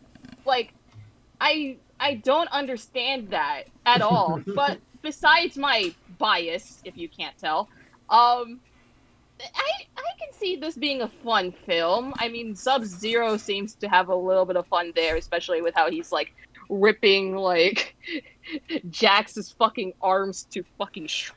Oh yeah, absolutely. And not to mention when he's fighting Scorpion, he actually he knocks blood off of Scorpion and he turns the blood into his own dagger. Damn, dude. Yeah.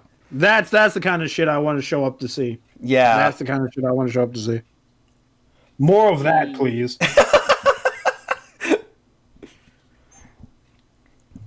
But yeah.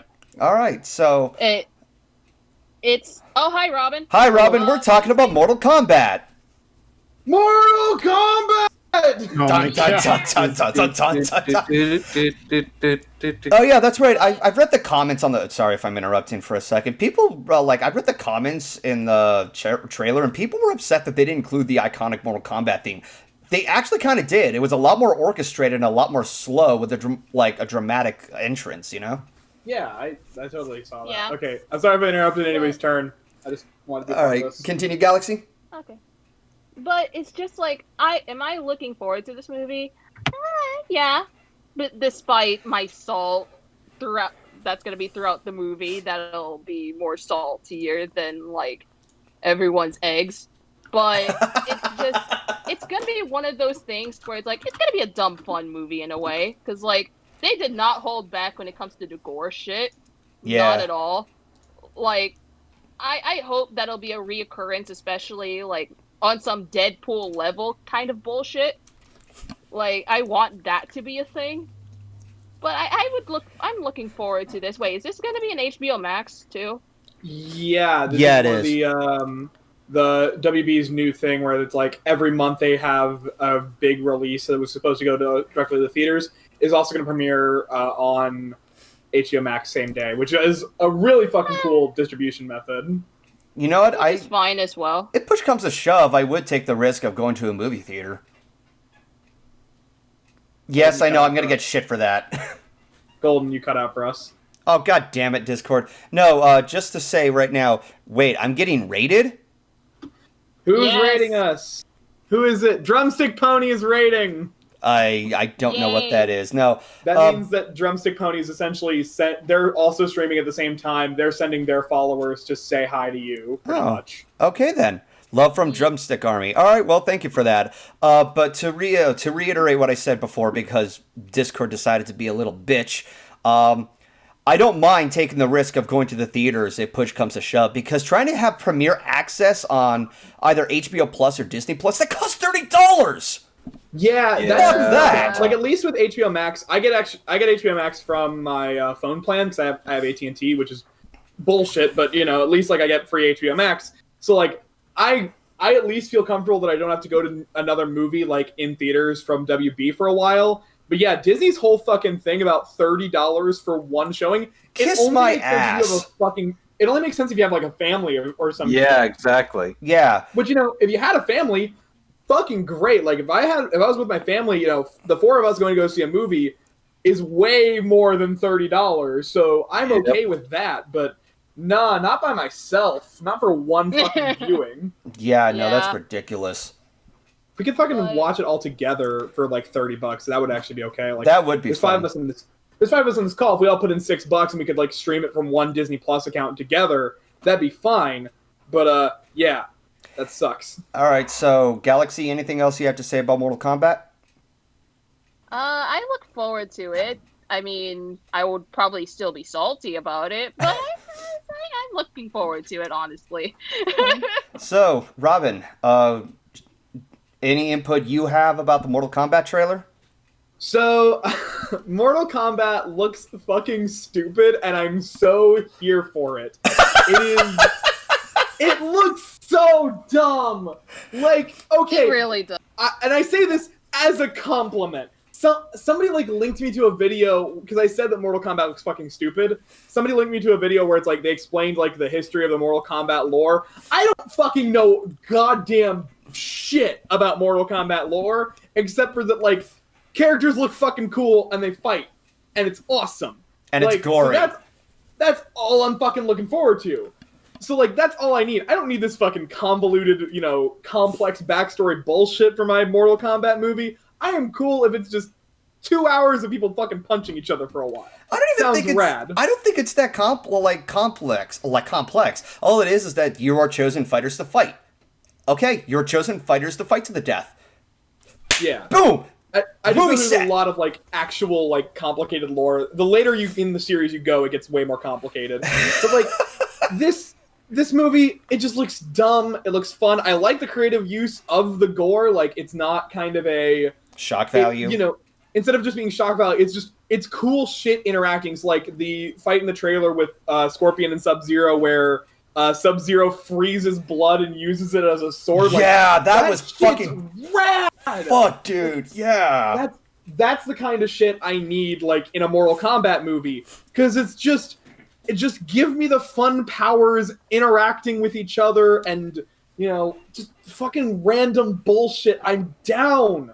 I'm so fucking down for this movie. I hope this does well. Like, I don't expect this to be like a big, like, critical state-of-the-art film or anything like that. Just be good like Sonic the Hedgehog and Detective Pikachu. I think Hollywood is understanding how you do a good video game adaptation.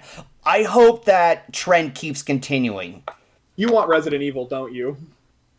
Yes, I do. You just want a good Resident Evil movie. Resident Evil deserves a better movie than Paul Worthless Shit Anderson did. That movie had nothing to do with the games. Is it bad that was my introduction to Resident Evil? Oh, Robin, I didn't have a PlayStation. You poor boy. You poor boy. I eventually understood what Resident Evil actually was, but I never had like a GameCube or a PlayStation or an Xbox, so I never played the Resident Evil games until like I still have never played a Resident Evil game, but I understand why people like Resident Evil now. Yeah, that was my introduction to Resident Evil, and I agree with you. I hope that this does fucking well, and that like Warner Brothers has more fun with video game movies. I'm pretty sure there's a ton of games that they have the under their umbrella already. The fucking potential. Yeah, no, I think that would be great for game. Like, obviously, gamers would have fun with it as long as they, you know, as long as the creators know what they're doing. Because, I kind of went off a dead end here, but continue, Robin. Yeah, like I watched this trailer. I'm like, okay, now I want a ton of fighting game movies. I fucking want Street Fighter. Like, I unironically love the Street Fighter movie. I think it's fucking hilarious. The Raul Julius and Jean-Claude Van Damme one? Absolutely. Okay. No, that's fine. It's dumb and fun, and I love it. So, like, but I want a good Street Fighter movie. Like, there's a ton of movies, like, if this does well, and I hope it does, like, this is the third kind of in a row, like, pretty good video game movie. There's Illumination's Mario movie sometime next year, which... Say we want Illumination, I think that Nintendo being very involved with the creation of it is going to help it, like, at least have legs to stand on. Like, they're funny actually that you mention that. It's funny that you mention that because I remember that obviously, like, when I brought up the Mario Brothers movie before, and the biggest glaring mistake was that despite the ambitious attempt to try to make a video game movie, it was way too soon to make a Mario movie to give a justified adaptation. What they instead tried to do was they have this dystopian city. They try to have this edgy look based off of like Blade Runner and Ninja Turtles. Like Ninja Turtles worked because Ninja Turtles was meant to have a dark, edgy sort of feel to it. I mean, the Saturday morning cartoon was silly as hell, but even that had some of that in there in a more campy sort of way. And not to mention that it all started with a series of comic books that were satirizing the Silver Age of comics. So it had a reason for it. Super Mario Brothers is supposed to be bright and colorful. And there was none of that in the live-action film. Bob Hoskins hated it. Shigeru Miyamoto regrets having the film created. I'm surprised that they allowed Illumination to like take on making a Mario Brothers movie. I mean, Illumination is probably like the choice that I would want the least, but like out of the big studios, like probably Disney and Pixar would never do it. Yeah, like, they wouldn't. They focus more on original material. Yeah, Disney Pixar wouldn't do it. I don't imagine really DreamWorks. DreamWorks at the moment just isn't a big enough studio to handle it. Like they are not the secondary studio like they used to be. They used to be like the number 2 to Disney Pixar. Yeah, they were a big competitor at the time. Yeah, so like I understand them not doing it. Blue Sky is now under the Disney umbrella, and they're shutting down now. So like, yeah, that really stings, man. I love Rio. Yeah, but anyway, continue. And Universal is doing at their theme parks the Super Mario Brothers stuff. So yeah, I understand why Illumination's doing it. And of course, we have no fucking idea what that movie's gonna look like. This is about Mortal Kombat. I'm fucking excited. Like I am honestly like. Warner Brothers this year, especially with their strategy of releasing movies digitally at the same time as in theaters, like, I mean, even though Tom and Jerry fucking sucked, Oh, I heard so much about it's that. it's not very good. Oof. Like the other movies this year, Mortal Kombat, Space Jam 2, Godzilla vs. Kong, like there's a ton of movies that I'm fucking hyped for. And I don't have to worry about like seeing them in a theater. Would I like to see these in theaters? Abso-fucking-lutely, I would love to see this in a theater. But right now, I don't know when the fuck I'm getting vaccinated. So for right now, I'm cool watching these movies. Like that's just where I'm at. Like where I'm at in the United States. I don't know if I will be able to get a vaccine anytime soon. So right now, I'm just cool if, you know, they're just going to offer these movies. Oh, somebody dropped from the call. Uh-oh. Oh, Wolfhead. He dropped. Wolfhead. Oh, shit. Hang on. Yeah. I think Like, he had an internet problem. Like, if this is the way that Warner Brothers is going to be distributing for a good little bit, I'm fucking cool with that. Like, if this is... I'm fine if they want to distribute like this for a good little while, even maybe after the pandemic ends, because, like, I'm a cheap bastard, and going to the movies, I love movie theaters. I will be seeing, like, the year after the pandemic, I will be seeing so many fucking movies in the theater. I am genuinely planning or hoping that the first movie I get to see back in theaters is Fast and Furious 9. That is what I want to see so badly. But, you know, I will probably still be watching the time. It's as if the cutie mark on your OC is telling us something. Oh, man, it's almost like I really love movies. Man, I wonder if I really like movies or not. I don't know. I wonder if you wanted to be a director in the future. Oh, geez. Oh, man, my character's name being Director's Cut, I have no idea. Which that's also coming. That shit's coming out in when is it coming out? The 18th? Okay, so are you talking about the Mortal Kombat movie? No, the Snyder Cut. Because I was talking about Director's Cut, the name of my OC. Let me talk about Snyder the better. Well, yes, I agree, but I think I've said that after I watch it, because I'm gonna fucking watch it, because I hate myself, I will probably stream myself for about 4 hours, about the same amount of time I spend watching it, yelling about it. I'm not looking forward to it, but I'm gonna do it. That's gonna be fucking fun. All right. Yeah, so, Mortal Kombat. I'm excited about it. Yeah. Ryley, my good friend Ryley. He's already spoken. We actually changed things up a bit where we get to like decide who gets to go next and such. I think that's a fun idea to help give a variety. Yeah. So basically, Robin, you were the last one. Oh. So hi. I ran in the last second and yeah. on the podcast this week. Yeah. No. But yeah. So Mortal Kombat, I'm looking forward to it. It hits theaters and it plays next month on the 16th. So I hope it's good. Let's get on with the Q&A. Yeah. And I say that as I wait, over the course of the span of time because there's always a fucking delay, Yeah. So also, just go ahead, Galaxy. Say things out of the way. Yes. So you know that, so I found this from a friend. Apparently one of the tracks for Spider-Verse wasn't released until today.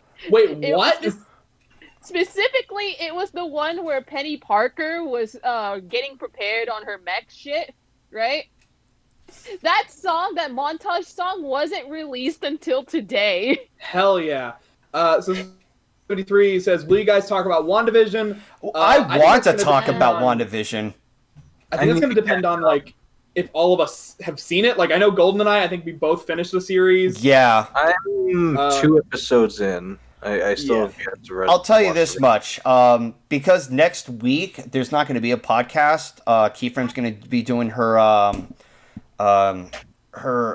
stream of, what is it, it's supposed to be an awareness campaign. I forgot what it was. Key, what is it? Hang on, let me take a look at she's basically just doing a stream of spreading an awareness campaign. I'm going to her twitter.com. Okay. Welcome back, Wolfhead. Hey. I like when we always say twitter.com whenever I talk about this bullshit. Because fucking Luxmas. site. Who posted my nudes on twitter.com? That's okay. That's not from Luxmas. That's from the fucking real-time fan dub. Okay, Sonic found it. Adventure 2. Bipolar disorder awareness. That's what she's going to be doing an awareness campaign of next Saturday, and it's going to be an all-day stream. Same thing on the 17th of April. She's going to be doing what's called Angela's House. Angela's House. I'm going to say that again. Yeah. Angela's House. I don't want to mention the fucking brat from Rugrats. Anyways, but to finish off my sentence, since there's like going to be 2 weeks, hopefully you guys will have the chance to catch up on Winnovision, because I would love to talk about it. I'm sure Robin would love to talk about it. It's one of those where it's like, I know I want to talk about it, but I also have like 4 videos I'm working on at the same time, and some of them are like for school, so I can't talk about them because midterms are also coming up. But that's why I love the podcast, is because I can just rant about random bullshit here without having to like write and record and edit things. Well, that's because it's so good.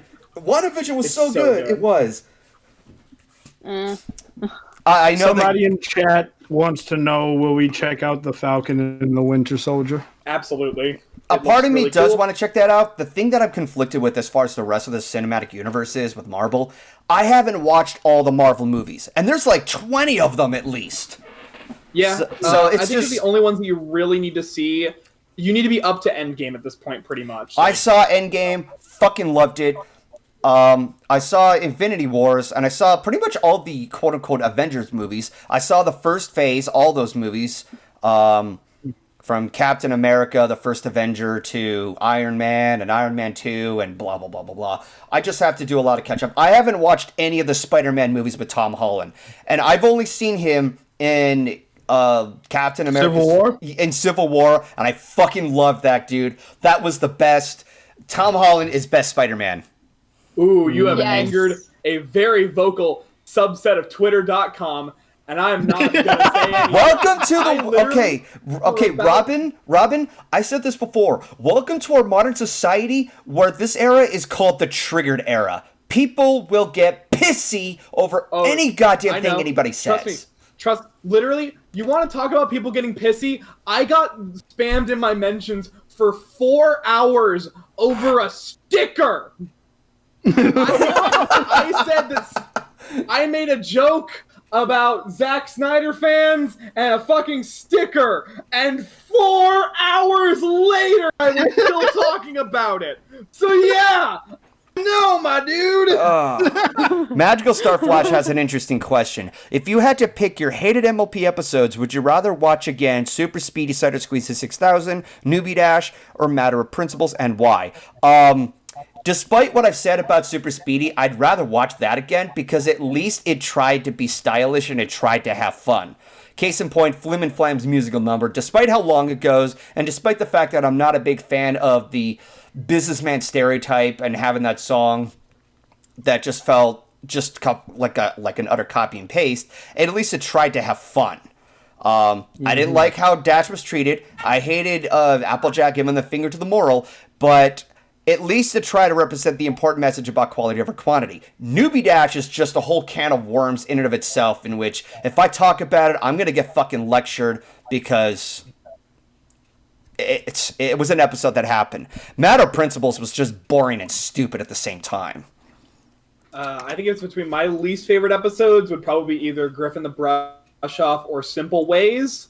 Oh, and God. I'd honestly rather watch Griffin the Brush Off again. I don't fucking like Griffin the Brush Off. In fact, I think I've said it's one of my... For the longest time, it was my least favorite episode.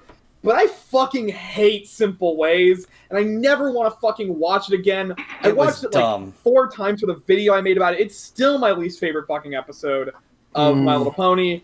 It's the worst. Like, I have gone on record saying I fucking hate Southern stereotypes because I live in the South, so I'm used to this kind of shit. But it always feels awkward and, like, very poorly written.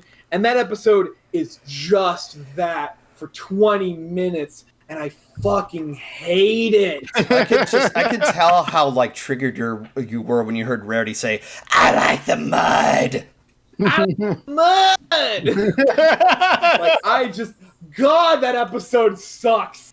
I never want to fucking watch it again.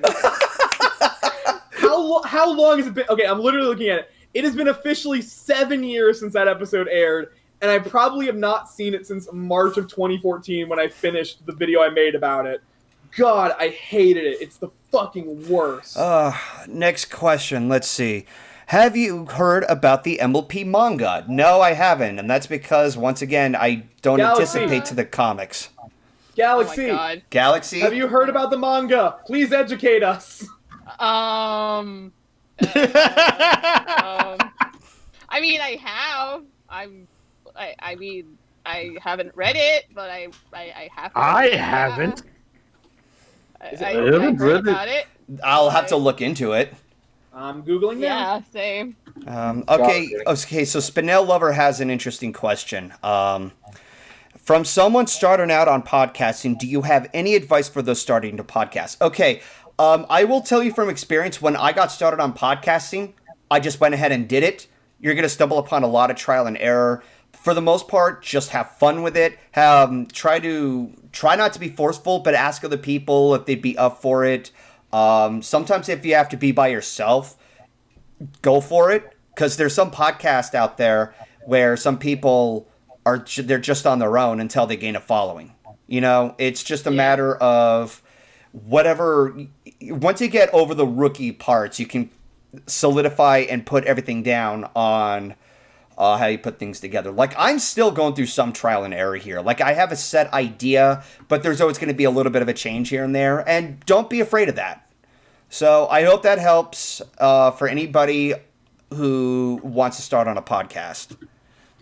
So I just looked into the MyLittePony manga. Apparently, it's been a thing for like almost 2 years. Okay. Like, I guess there's just a new volume of it coming out. There's 3 volumes right now, and there's like a preview I posted to our chat where you can see like some of the pages to it. All right. I actually kind of dig the art style. It looks pretty. I'll have to take a look. Do you want me to Hello? answer the other question, which is what is your favorite art style from an anime or cartoon, asked by Enigma Art Prince? Oh. Go for it. Yeah. All of us kind of have an opinion on that. I have an answer for that. Okay, go ahead. Galaxy, go. Oh, sorry. I'll go second. Well, one of the inspirations, I like Jamie Hewlett's art style for Gorillas. I liked Nanashi's style for Nagatoro. I like the Spider-Verse Nagatoro? movies. Never would have heard about it. All of this thing. You hit it so Shut well. the fuck up! I don't even hate it. It's just I hear about it all the fucking time. I know. That actually, you know what's kind of funny too? That helped me throughout 2018. Amen. That helped me throughout 2018 with like the whole like shebang. But another thing, Spider-Verse. The other one is the one with the manga for the MyLittePony manga, and yeah, that's probably about it. I like anything that Trigger animates.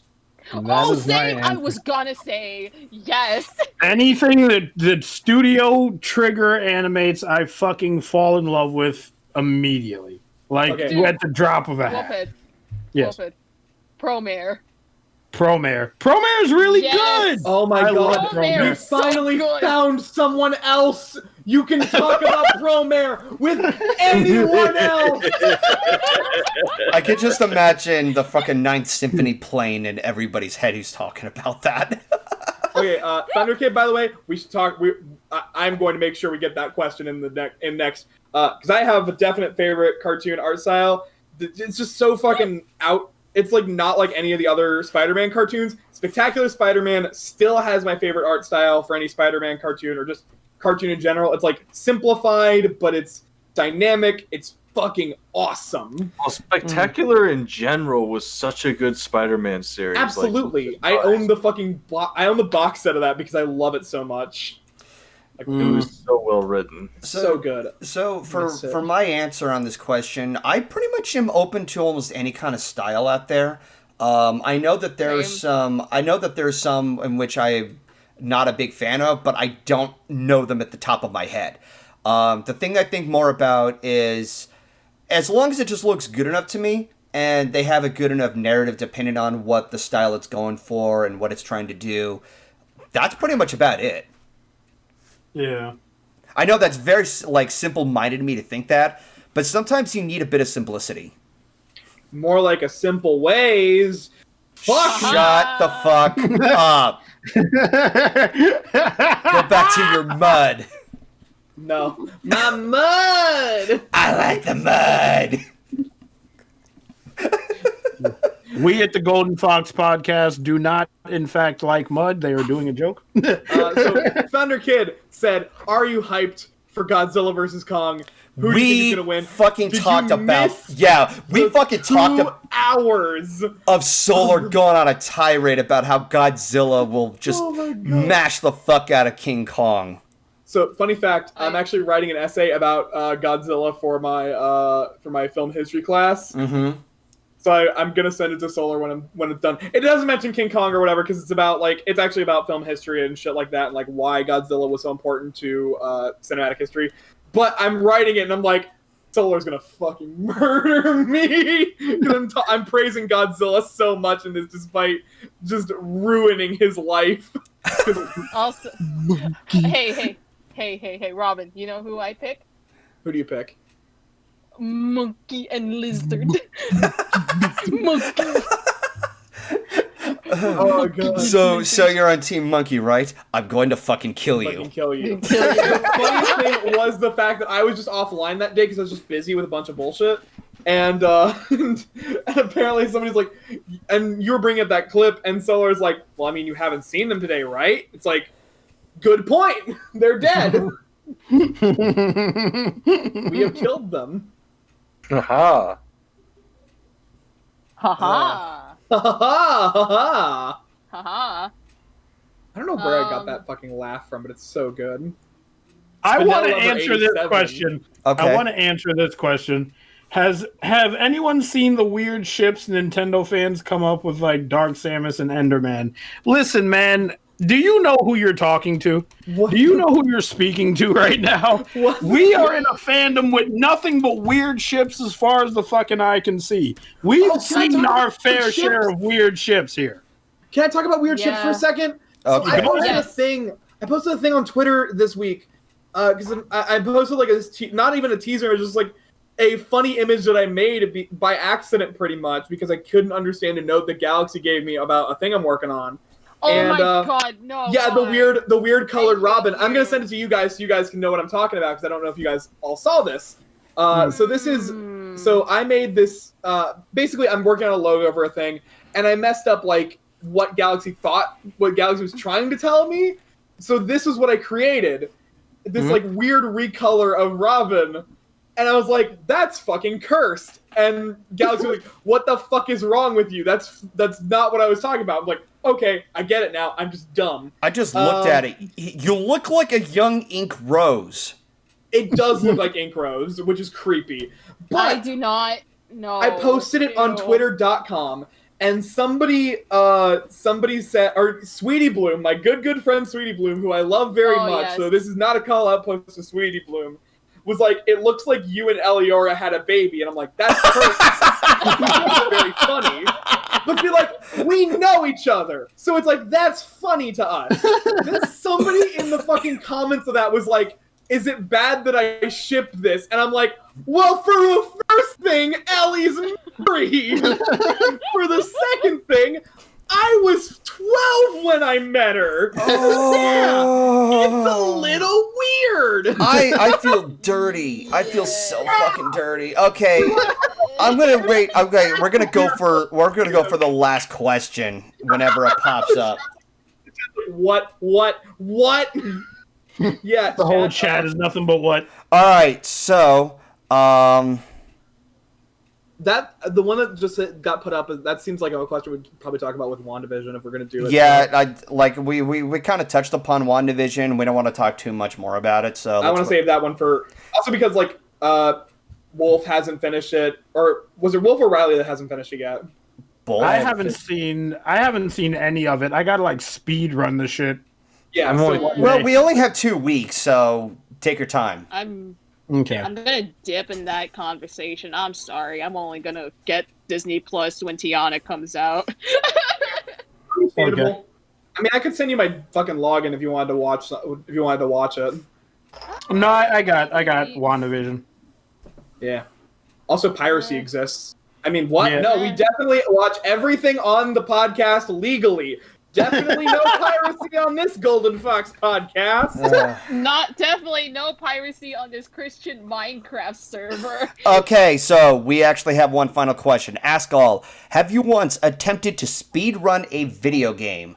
Never. I never have. The only Probably, game maybe. closest that I ever did attempted to speedrun a game was just the first Mega Man X, and then I seen everybody else finish it in like 30 minutes. I'm like, yeah, no, I'm done. But aside from that, I'm not the biggest fan of speedrunning a game. Like, I know it's a thing that it exists, and people who are able to do that, it's an amazing talent, but at the same time, it takes away the fun of just exploring the game. It's just now you just got to get used to just playing it very fast because the game is too simple, and you have just no anticipation of playing it afterwards, other than just speedrun it. I'm actually planning on doing a speedrun this year, but it's a joke speedrun. It's for my 21st birthday. I'm gonna get fucking sloshed and speedrun Batman Arkham City because I think it's funny. Like, I think that's just a funny concept. It's just I'm just gonna get so fucking drunk for my 21st birthday and learn how to speedrun Batman Arkham City while I'm drunk. So I think that's funny, but it's not a serious speedrun. Like, I'm not a serious speedrunner. Although I watch a shit ton of speedruns just like while I'm editing shit because I think it's actually super cool to watch. If you're looking for a cool one, the Super Mario 3D World has a really fucking cool speedrun. There are, and there are. What the fuck was that? I think Galaxy just muted herself. No, like, there's some speedruns in which I think were just, like, cheaply done. Like, everybody, like, how many of you know about the speedrun of Super Mario 64?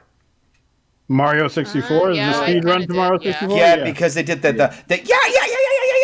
yahoo just to get the doors. I'm like, baby! yeah, I'm just like, that's cheating. Like, that's not even a real It's cool, speed though. run. It's cool at first, but you know what? A part of me believes that's probably why Nintendo got rid of that move in, like, Sunshine. And I'm just like, it's a cool.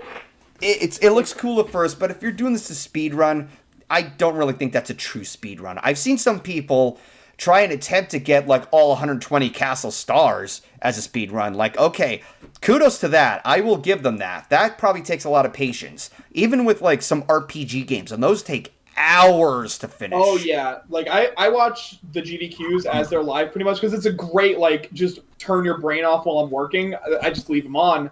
And like they will do like a Final Fantasy VI run, and it's like 7-hour estimates, and it's like, okay, that sounds like fucking hell. Good God! Yeah.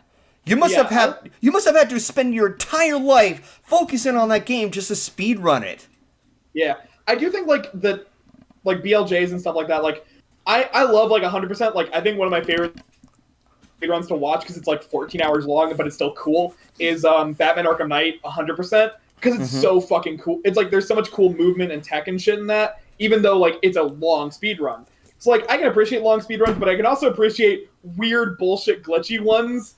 I find those so fucking cool. Where it's like, how do we get to this point where we can learn like somebody's talking about the mathematics behind Mario 64 speedruns, where it's like parallel universes have to be taken into account.